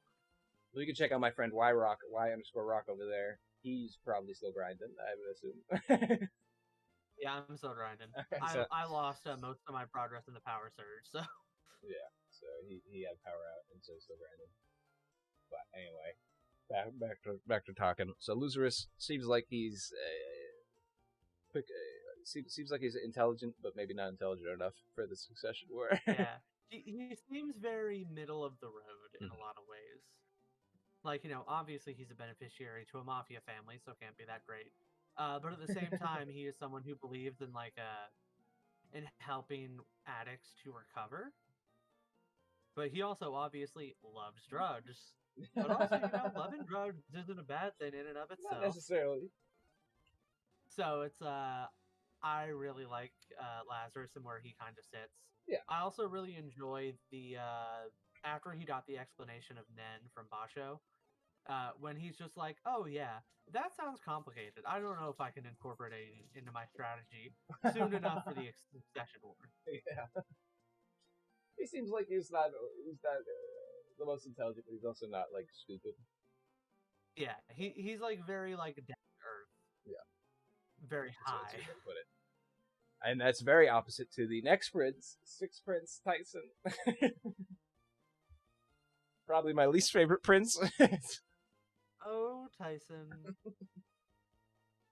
So Tyson has from Kurapika's party of people has Janabi, his teacher, got hired on, and also the only other interesting character we have from Tyson's kind of group is Giuliano, who is another hunter that was kind of hired by him, and he's kind of this young, like, upstart, fresh hunter. I like Giuliano enough. And he's kind of stupid. He's kind of stupid, but he's kind of funny as well, so I like Giuliano enough. He's kind of giving shit to Tsunami the whole time, so... Yeah. I feel like Tyson is just going to get, like, killed in, like, spectacular fashion whenever things have gotten a bit too calm for a little while. Well... That is my prediction for Tyson. We're seeing... Tyson feels like their power is going to roll out of control soon if it's not handled. It's basically... Their power, the Nenbi's power, is that it has, like... It's a parasitic ability where it hatches little eggs, and it gives you power when... I don't know exactly if it gives you power if it takes power. What was it exactly? It's like so like the more you read from it collects. That's what. Okay. Yeah, the more you read from his book, the more Nen it will collect from you, and it gives you happiness in return. So the more you read his book, the more happy you are. So you're like, oh, his book is teaching the right things. It's making me happier. It gives you happiness, and it saps your fucking Nen power away. So Tyson's Nen Beast essentially has all this Nen power from all these people what's it doing with this It's power? elite. Yeah. Like, what's it gonna do with this? And it's also like said that it hasn't been shown, but it's said that there's only one taboo, which we don't know what it is yet. But there's one taboo in Tyson's book that it says if that's broken, harsh punishment will be meted out to you. What does that mean? We don't really know yet with Tyson. Yeah. And we also don't know if they're actually going to do anything with it, because I don't know. I do feel kind of like this, like the setup for some of these princes is never going to have a payoff. Because I feel like some of them are kind of just acting as like red herrings for our attention. Yeah. But I don't know. Maybe the fact that I feel like Tyson is so obviously a red herring means that he will do something with. Well, it's also like that's kind of the power in Togashi's writing is, for instance, right now in the most recent chapters, we're getting introduced to all of Morena's goons and like a bunch of other people. We don't know who of these people are going to be important or who of these people are going to die in like 2 panels. Yeah. You know, or maybe it's all of them are all of the above. And that's what kind of makes it interesting. You know, back in the Chimera Ant arc, we didn't know who was going to survive till the end of that. But looking back at who survived it, you know, you can look back on like Bloister's scenes or Welfin's scenes and be like, okay, now I have a new perspective because they're one of the few people that ended up surviving. You know, like it's like, yeah. So that's kind of the interesting thing about Togashi's setup is he just shotguns a bunch of characters out. And you're like, I don't know which one's going to be important or not. Yeah, that's a good point. Because regardless of whether or not they are important, the fact that that setup is there for them adds a lot to the world and the overall experience. So, moving on to the next. Not a lot to say about Tyson for me. So we're getting to the top 5. I think all these guys are like heavy hitters. The only one that we haven't seen much of is number 5, which we're going to talk about, Tubepa, who is a scientist, very intelligent, and the only thing that we know about their Nen Beast is that it needs a partner to team up with it to create something. That's all we know. And it is also very shy. Yeah. Because right now, Rihan, who we talked about, the Princess Nen Beast, is now assigned to Tubepa. He's been around to a couple other princes, but now he's on Tubepa in the story, and he said, "Get me off this bitch, because her Nen Beast ain't coming out." He's like, "There's no point for me to be here. I can't study anything about it." So, yeah. So, Tubepa is interesting, but we haven't really gotten much on them. Tubepa really wants to team up with Kurapika. It showed that they're like, please, I want to talk to Kurapika. I want to team up with them. So, assumedly, we're going to see Kurapika interact with Tubepa and possibly activate her Nen Beast and team up with her to do whatever her Nen Beast does. Mm-hmm. We'll see. Tubepa, we don't really have much on yet, though. So. Yeah, she is. It's worth noting that she really hates the oldest princes. So like the main or like the first 3, she really hates them. Yeah. But is perfectly fine teaming up with Saridnik. Yeah. Yep. And speaking of the man, here he is, number 4, Saridnik. Let's talk about Terror Sandwich a little bit. Yeah, Terror Sandwich. Right now, he's kind of the obvious bid for BBEG of the arc. Very, very much, very evil, and seems like he's going to be the big bad guy for sure. Yeah, and we really don't know if there will actually there definitely will be a confrontation of some kind between him and Kurapika, right? For sure. Either that or one of them dies beforehand, but you know. yeah. You know, Hunter. Yeah. But we also get, before we go really deep into Saridnik, we'll go into his guard a little bit, because there's 4 guard members that we know about that are kind of important. There's the 2 that are sent to Kurapika's class that can learn more about Nen, or who already know about Nen, I guess you could say, that are sent there. It's Danjin and Yuhan. Yuhan's a piece of shit who dies, who gives a shit about it. Danjin seems like a nice enough guy. He's the like shaved head guy with the weird beard. Not shaved head, but like a short buzz cut. Yeah. And he seems like a nice enough guy. At least he's more level-headed than Yuhan, who dies. No love lost there, is all I can say. Yeah. But then we get to the other two bodyguards, Salkov, who seems kind of like a hard-headed guy, but the more important one, Theta. Yes, that poor girl does not have good things ahead in her future. Oh boy, Theta. So Theta is essentially forced into teaching Nen to the fourth prince because it's kind of revealed by everyone, by Kurapika, because Kurapika wants to make sure that as minimal casualties as possible survive this journey. So he reveals So Nen. let's make every single prince more powerful. He reveals Nen to everyone on the ship so that it kind of becomes a stalemate, hopefully, is what he hopes. I don't think that's what's going to happen. Nope. So Theta, so the fourth prince is like, teach me about this Nen power. And so Theta is forced to teach him, essentially. And the prince is a prodigy. He's really good at it. And he ends up... So every prince was given a Nen beast. The fourth prince ends up not only manifesting a power for himself, but a second Nen beast. Which is so funny to me. We don't know anything about the second Nen beast, or if it's what's even giving him his new powers. Which we don't know. We haven't seen it in action at all. We know a bit about the first Nen beast, is that you can't lie to it 3 times, or else something bad happens. Theta has lied to it twice, so we'll see what happens there.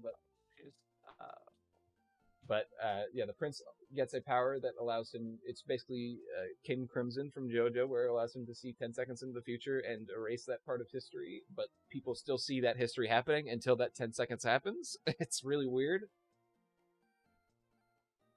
We don't know if it's part of his new Nen Beast or not, or if it's his own power. So, yeah, it's strange.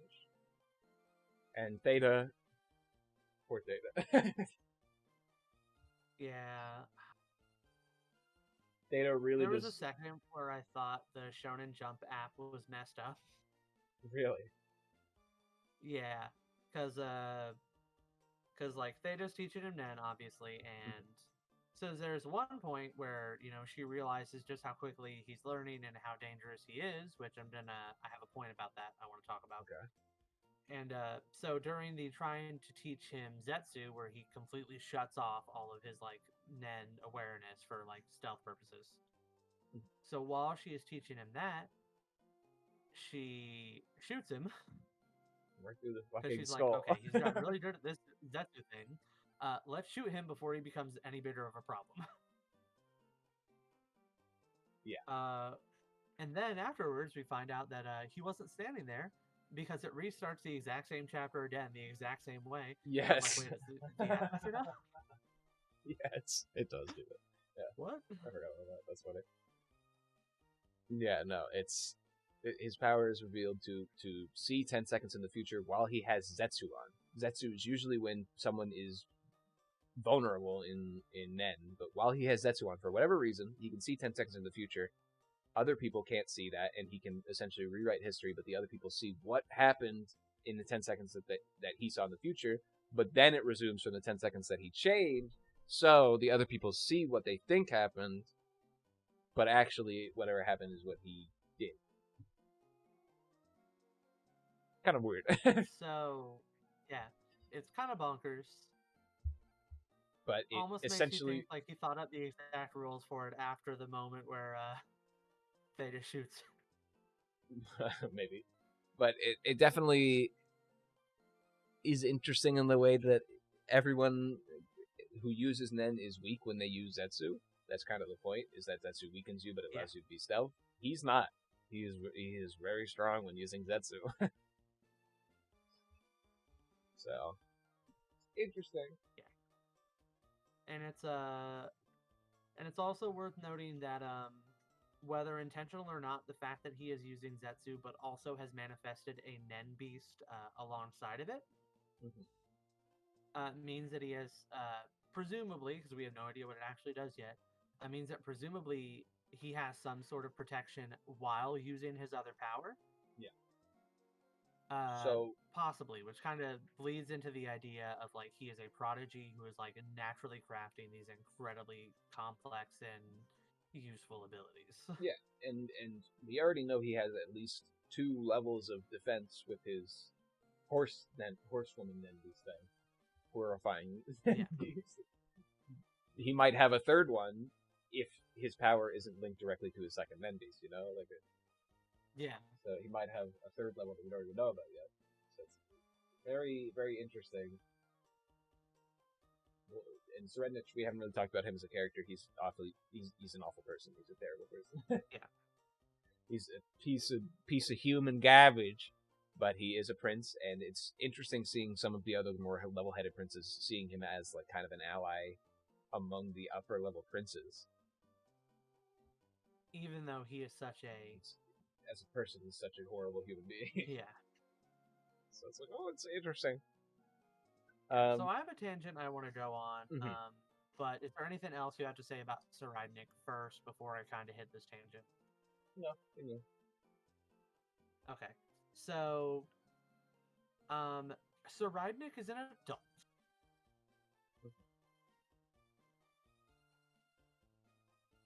I'm with you. Yeah. Oh, you don't see where I'm going with this? Okay. Gon and Killua are children. Okay. Yeah. So, from like a mechanical how Nen works perspective, I think it is because like Gon and Killua will also speak. Gosh darn it, speak. Gon and Killua were also considered prodigies by what was his name? Wayne. Yeah. So like they were also kind of referred to as prodigies. You know, like it's like if the little kid Wayne was training was one in a thousand, those two were like 1 in a million, right? Yeah. But it also seems like overall, based on the way Wayne was teaching them, that normally you wouldn't want to teach kids Nen like that soon. Like normally you would want them to wait a little bit longer. Because like that other kid was learning Nen at a young age, but he was also taking an incredibly like slow, measured approach towards it. Mm-hmm. And clearly Gon learned it way before he was ready to. Yeah. So while it's debatable how intentional this possibly is, I think it is worth like it's something that gets my mind turning at least to the idea that learning Nen later in life could in fact be an advantage. Okay.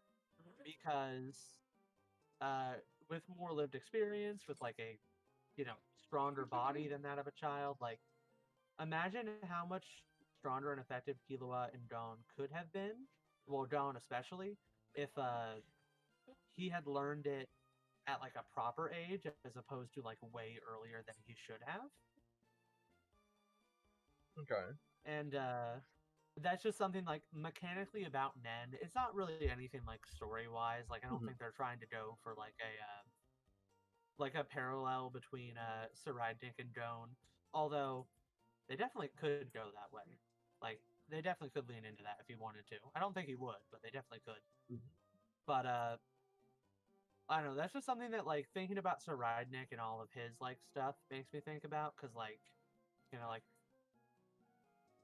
like the part of this is just Nen happens later, but like the Zoldyck didn't teach Killua about Nen, even though he was like obviously super capable in everything else.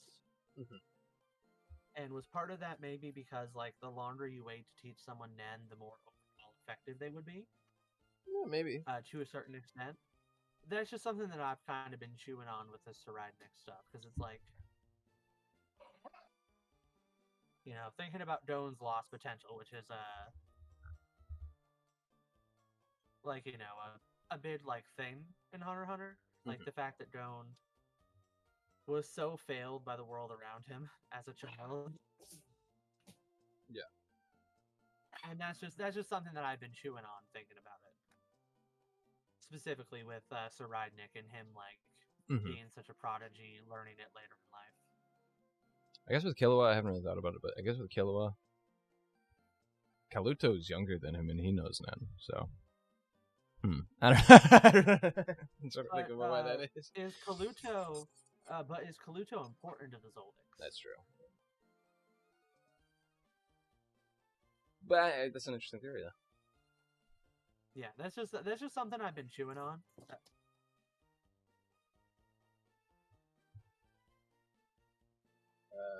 Yeah, so I just that was one of those things that like I've been chewing on since I've been reading it, and I kind of wanted to talk about to somebody.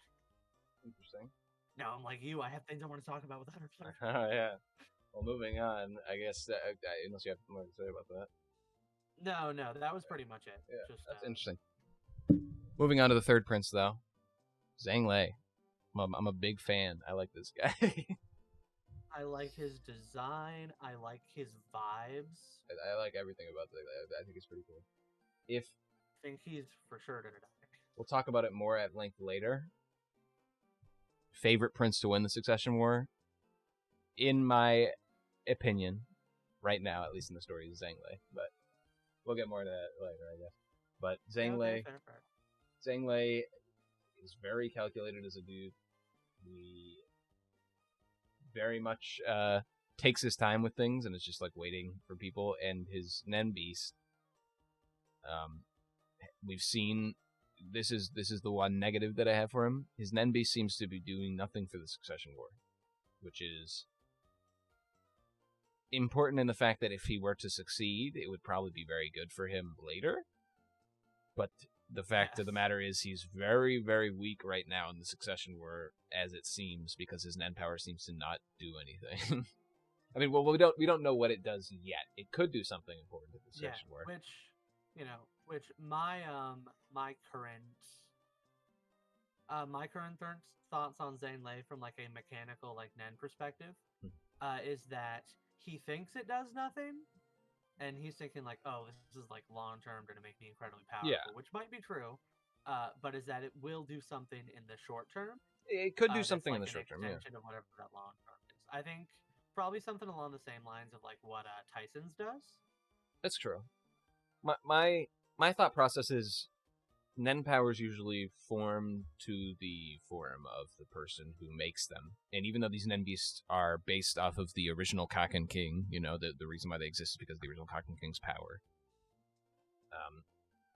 They're still kind of base themselves a bit with the prince that they go into. They kind of meld themselves with their personalities.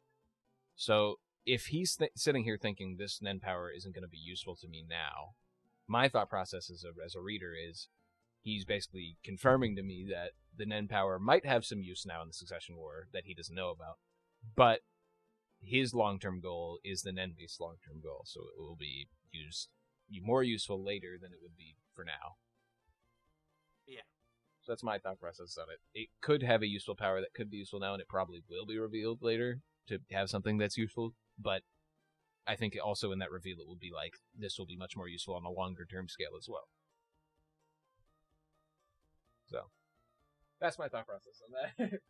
But Zhang Lei is like one of the only princes willing to talk with Kurapika and not want to kill him, cough, cough, Benjamin.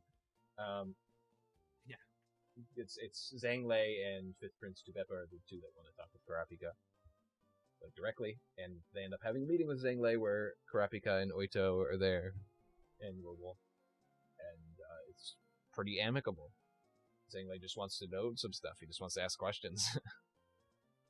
Yeah, I really do like Zhang Lei. I can definitely see why he'd be like your favorite at this point. I think he's my favorite to win. We haven't seen much enough about him yet. I mean, he's obviously one of the mafia leaders, like the three mafia like people, and there's some interesting thing going on there, which I guess we could talk about now, where the leader of his mafia family might be his illegitimate father, and he might not actually be the son of the Kaken King. But yeah, that's right. But it's not really. It's just kind of an interesting little look into it, with him kind of having that scene talking to him. So, because the leader of his the Don of his like mafia family is the king's illegitimate brother. So his uncle, Yes. it would be his uncle, but he reveals that in his thoughts, he reveals that it's actually he believes that it's actually his father, so he might not actually be the legitimate heir to the Cotton King. So, interesting. Yeah, very interesting. Very, yeah, I like Zane Lang. I like him. I think he's one of the more level-headed princes. I think he's up there with, like, Lucerus and Halkenberg before going nutty. Yeah. So, I like him. Moving And on. I also like the design of his Nen Beast a lot as well. Oh yeah, I do. I most of the Nen Beasts I like a lot. Tyson's. There are exceptions to every rule. But moving on. You don't like anything about Tyson. Yeah, but moving on. Prince that not a fan of. She's probably one of the most beautiful looking characters in the series. Second Prince Camilla. Every time she's drawn, it's like, oh wow, she looks like gorgeous. That being said, they're going all out. That being said, I don't like her as a person. Yeah, no, she is. She's definitely like petulant child vibes. Yeah. And which, she already knows Nen before the trip as well. She's one of the only two princes that already knows Nen. And she has a Nen power where if somebody kills her, it consumes the person and brings her back to life and kills them. So yeah. And then uses the power stolen from them to bring her back to life. Yeah. Yeah. It's pretty interesting. And that's her without her Nen Beast even, so we don't even know what her Nen Beast does. The titty monster. Yeah. So, but Camilla is very much not doesn't seem very level-headed. She literally was like, I want to kill Prince 1 now, so I'm just going to walk into his quarters and try to kill him. And the prince was like, we'll get to this when we talk about Benjamin a little bit, but Benjamin was just like, yeah, I'm not falling for it. Put her in a fucking cage. Like, she's like, I'm going to kill him, and then page later, she's in a cage capture. It's funny. But, so yeah, that's Camilla. I don't have a lot to say about her, honestly. She's beautiful, like but her cat. she's ugly. She's ugly in spirit. So moving on, one of my favorite princes explored kinda in this, Benjamin. Let's get into Benjamin a little bit. First Prince Benjamin, the number one, the oldest of the princes. I like Benjamin a lot. Design-wise and how he was introduced, he was kind of seen as this kind of big-headed brute who just wanted to kill Serednich. He kind of calls up Serednich and says, I'm going to fucking kill you on the succession war. And Serednich is like, I'd like to see you try. And it's like, wow, that seems really rude until you realize who Serednich is. And you're like, okay, well. Honestly, me too. Like, get in line, Benjamin, get in line. So Benjamin seems like this big, like, brute who just is very, like, just wants to kill people and is, like, very strong. And then as we go along a little further, we're explored that he's actually, like, the leader of the country's armies. Like, he's kind of like the de facto, like, general leader of all the armies of the country and all that stuff. And he's very intelligent. And not only is he intelligent, at least, like, I wouldn't say he's super intelligent compared to, like, someone even like Lucerus, who's, like, not really intelligent, but he's not stupid. I'd say Benjamin isn't really intelligent, but he's also not stupid, but he surrounds himself with this intelligent people and that listens to them. Yeah, and listens to them, which is a big thing for it. It shows his wisdom, if anything, of being wise enough to surround himself with people who aren't stupid. And it's actually kind of, in my opinion, kind of an interesting counterpoint to Hockenberg, as sort of the superior version to Hockenberg, because whether it's just because Tadashi hasn't had time to flesh out all of Hockenberg's direct subordinates, but for Benjamin, his subordinates are all capable, interesting. Well, most of them are capable and interesting from what we've seen. And we know most of them too. That's the thing as well. Like we know who yes. they all are. While his power is also directly tied to those subordinates. Yes. So he's the other prince that has an Nen power. Yeah, in a very similar way to Hawkenberg. But Hawkenberg, so far, has only had any characterization himself. There has been none for his direct supporters. Which I think under, like, for a lot of things, you could say that's not, like, that big of a plot point, because, like, who has time to characterize that many people? But I think considering that this is Hunter x Hunter, I think that is a very relevant point to make. In terms of maybe pointing out the flaws to Hawkenberg as a leader, is that none of his subordinates are really anywhere near the level of what Benjamin had. Yeah, and I mean Benjamin, we know most of his people, and we know most of them are, like you said, capable, and they're also intelligent, and they all have Nen powers. They're all trained in Nen, so like everyone with him has Nen, and it's kind of this. He's surrounded himself with these capable, intelligent people, and he's told them to like go to the other princes and watch them and stuff, and you know, we have the interesting like followers like Baba Yama and Rihan and Balsimilico, which is his like kind of like second in command. We have the less interesting people like Vincent, who just straight up tries to kill people, pretending like he's not. Yeah.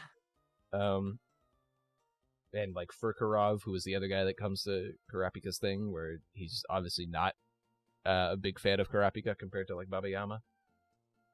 Yeah. So he has this huge wide group of people that we know are interesting in their own rights, you know, and that ties into his own power, which is when one of them dies, he gets their Nen power. He just gets it. Which is insane. Yeah, that is and that is like, it's like, you know, I'm kind of really torn on Benjamin, because on the one hand, he is, you know, like, he's kind of obviously set up as a bad guy in the same way that, in like a similar way to Sir Idnik, where, you know, everything he says about culling power is like inherently kind of fashy. He is like this, you know, portrayed as what seems to be an obvious heartless brute. But at the same time, like the fact that he surrounds himself with so many engaging people. So many people that he also clearly cares about, because when they die, he mourns over their death. He gets their power and he doesn't celebrate like, oh, I've got a new power on my finger now. He's like, one of my people just died. He's not happy that he has their powers now, which is, even though it's his Nen power. It's very interesting how he's handling Benjamin. Yeah. And I have a lot of appreciation for Benjamin as a character. I see it similar to the spiders, where it's like, obviously they're set up as a bad person, but you can't help but like sympathize with who they are as people and like how they have connections with other people. Yeah. And you know, and I do want to stress again that like it's almost like he's a lot more empathetic than Hawkenberg is at this point. I agree, because I think Hawkenberg's got a bit off the deep end. Yeah. Well, even before he went off the deep end, he's everything he's ever done, he has done alone, and he doesn't. Yeah. Whether that's because he doesn't have the supporters that are that capable, or it's because he hasn't built that capable of a support base. Yeah. I mean, Hawkenberg needs to go through a big arc to be a king that deserves it, and right now he's kind of gone insane, in my opinion. He's kind of got off the deep end, and that's another reason why I think Benjamin isn't going to live the Succession Wars, because he's set up as this very capable person, and I don't think that he's gonna end up being like. Obviously, it's bad to like be. Oh, I'm gonna predict the story based on how Togashi writes this person as a capable individual, but it's like I don't think Benjamin's going to end up being king, because I don't think it's just going to be as clear cut as that. Like Benjamin in my opinion, is the front runner for the race. He's in the lead. Everyone has to step up to his level to compete to be in the succession war. But so that leads me to believe that he's not going to win. Yeah. If we even get like a winner to the succession war. Yeah, which, I mean, who knows? Well, that's another thing that I wanted to... This is Tadashi, who knows? Yeah, and it's another thing I wanted to touch on. As the princes die, their bodies are relocated to this king's secret chamber. Sus. Where the king puts them in... Oh, yeah. In these coffins. And there's 14 of them. So it's a little strange. The idea is maybe it requires 14 bodies and the king's going to be the last one. Yeah.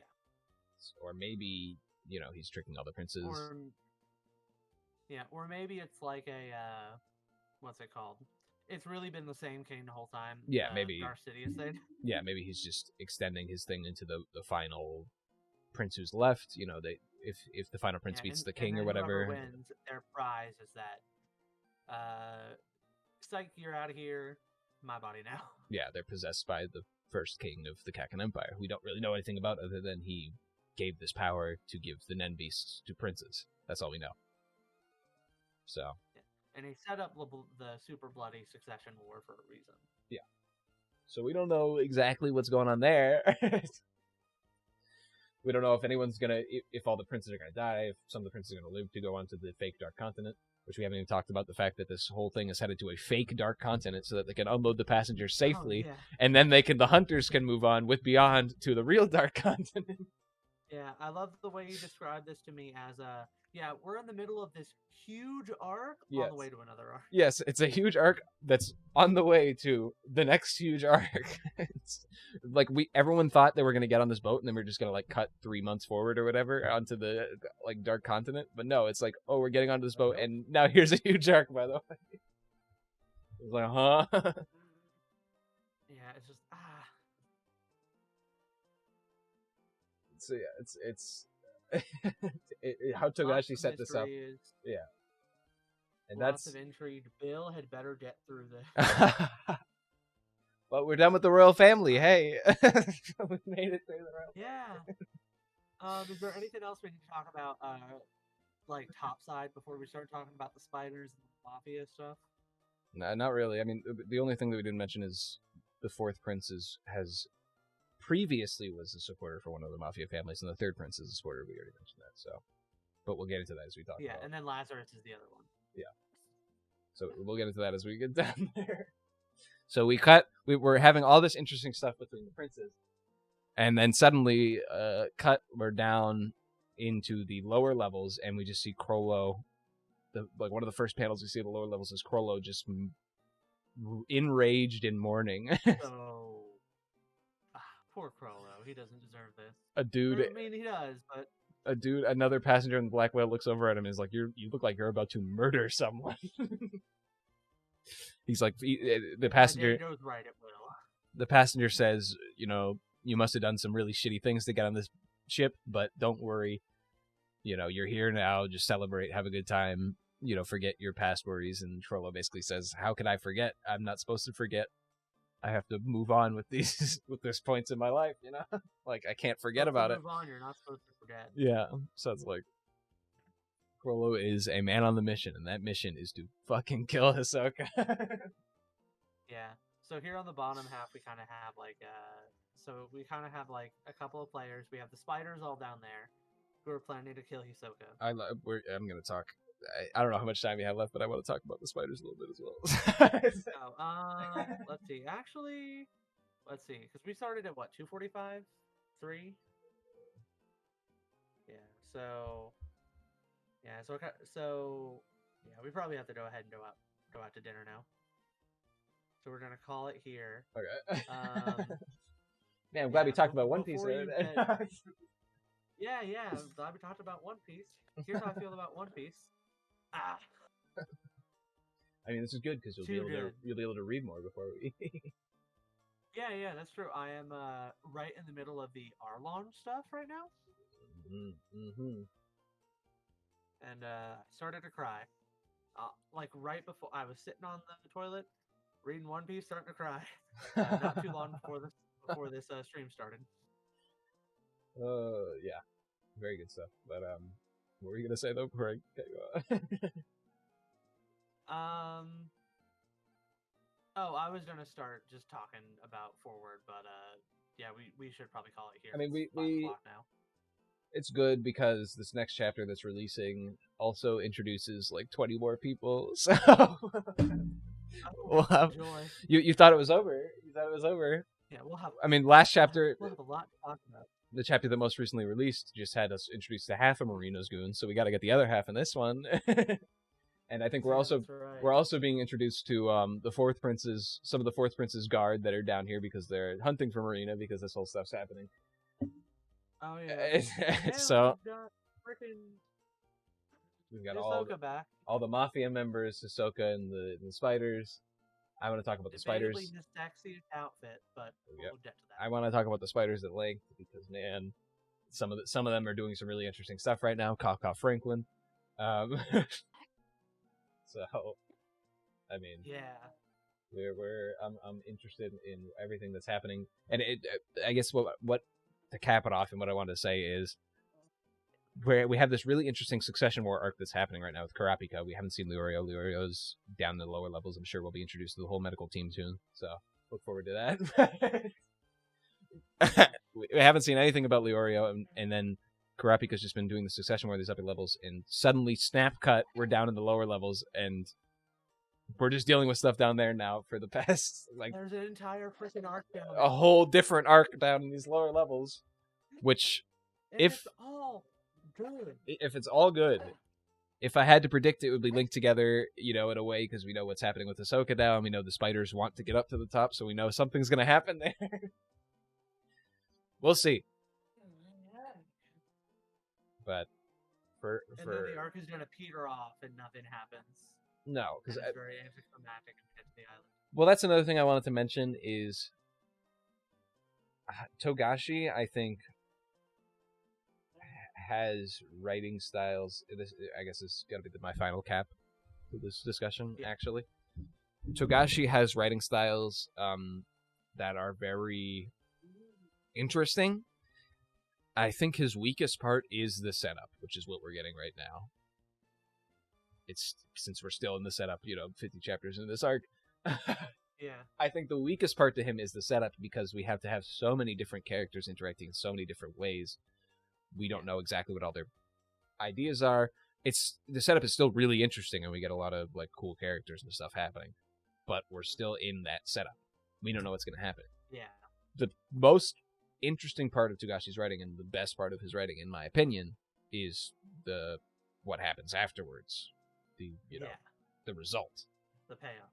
The Chimera Ant arc was incredibly long in its setup, and the first half on reread or rewatch, you almost feel a little bored by it because of how long the setup is. But when you get to the end, it's that much more rewarding because of the setup. Even if I think the setup is probably the weakest part of Togashi's writing. I can see that. That's my opinion. I can definitely see that. Because the payoff is just so well written in every arc, Like, you can even boil it down to, like, the last sentence of every arc. Like, the end of Yorknu. Paku said she wanted to thank you. The last sentence, and that's it. And that's such a payoff to everything that happened in the arc. Just that one sentence. It's like... Hunter wounds me. Yeah, it's like... So, that's it for today. Yeah, that's going to be it for the stream today. Big thank you, Paul. I will be grinding up by the next time we go. And we will definitely talk more about Hunter x Hunter and One Piece. Well, we will hopefully finish up talking about Hunter x Hunter. Yeah. We spent a little while. And I still have a lot to say about Sonic Frontiers. Next time we talk, though, unless it happens earlier in the week, the new Pokemon might be out. We might be playing that on our stream. We might be playing that on our stream. So. That's true. Oh man, I'm so excited for Pokemon. But anyway, yeah, bias stream. Thank you, Paul. Love you. Love you, man. All right, I'm out. I have to go feed my wife. All right, see ya. I've had myself. Have a good one. She gave herself a snack. so that way she wouldn't kill me while we finished the stream.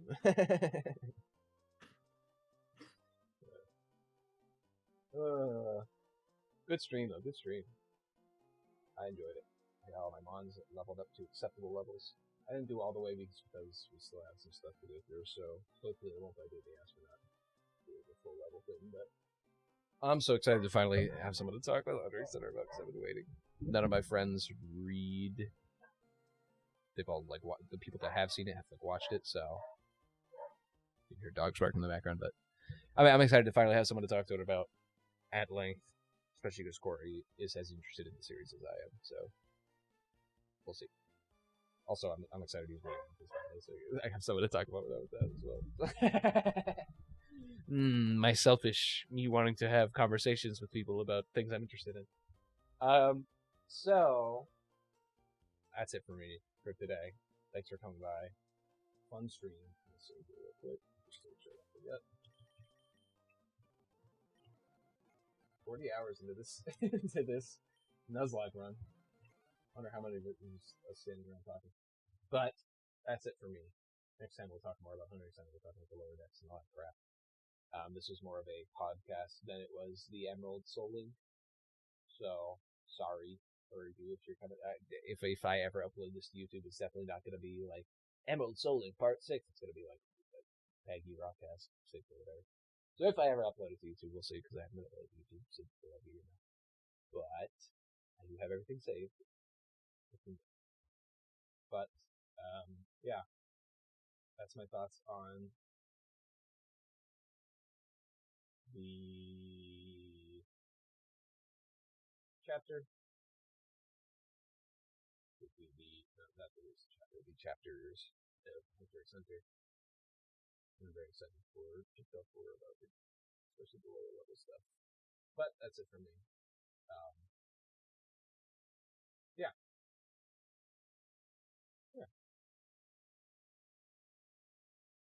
So I'll talk to you sometime in the future.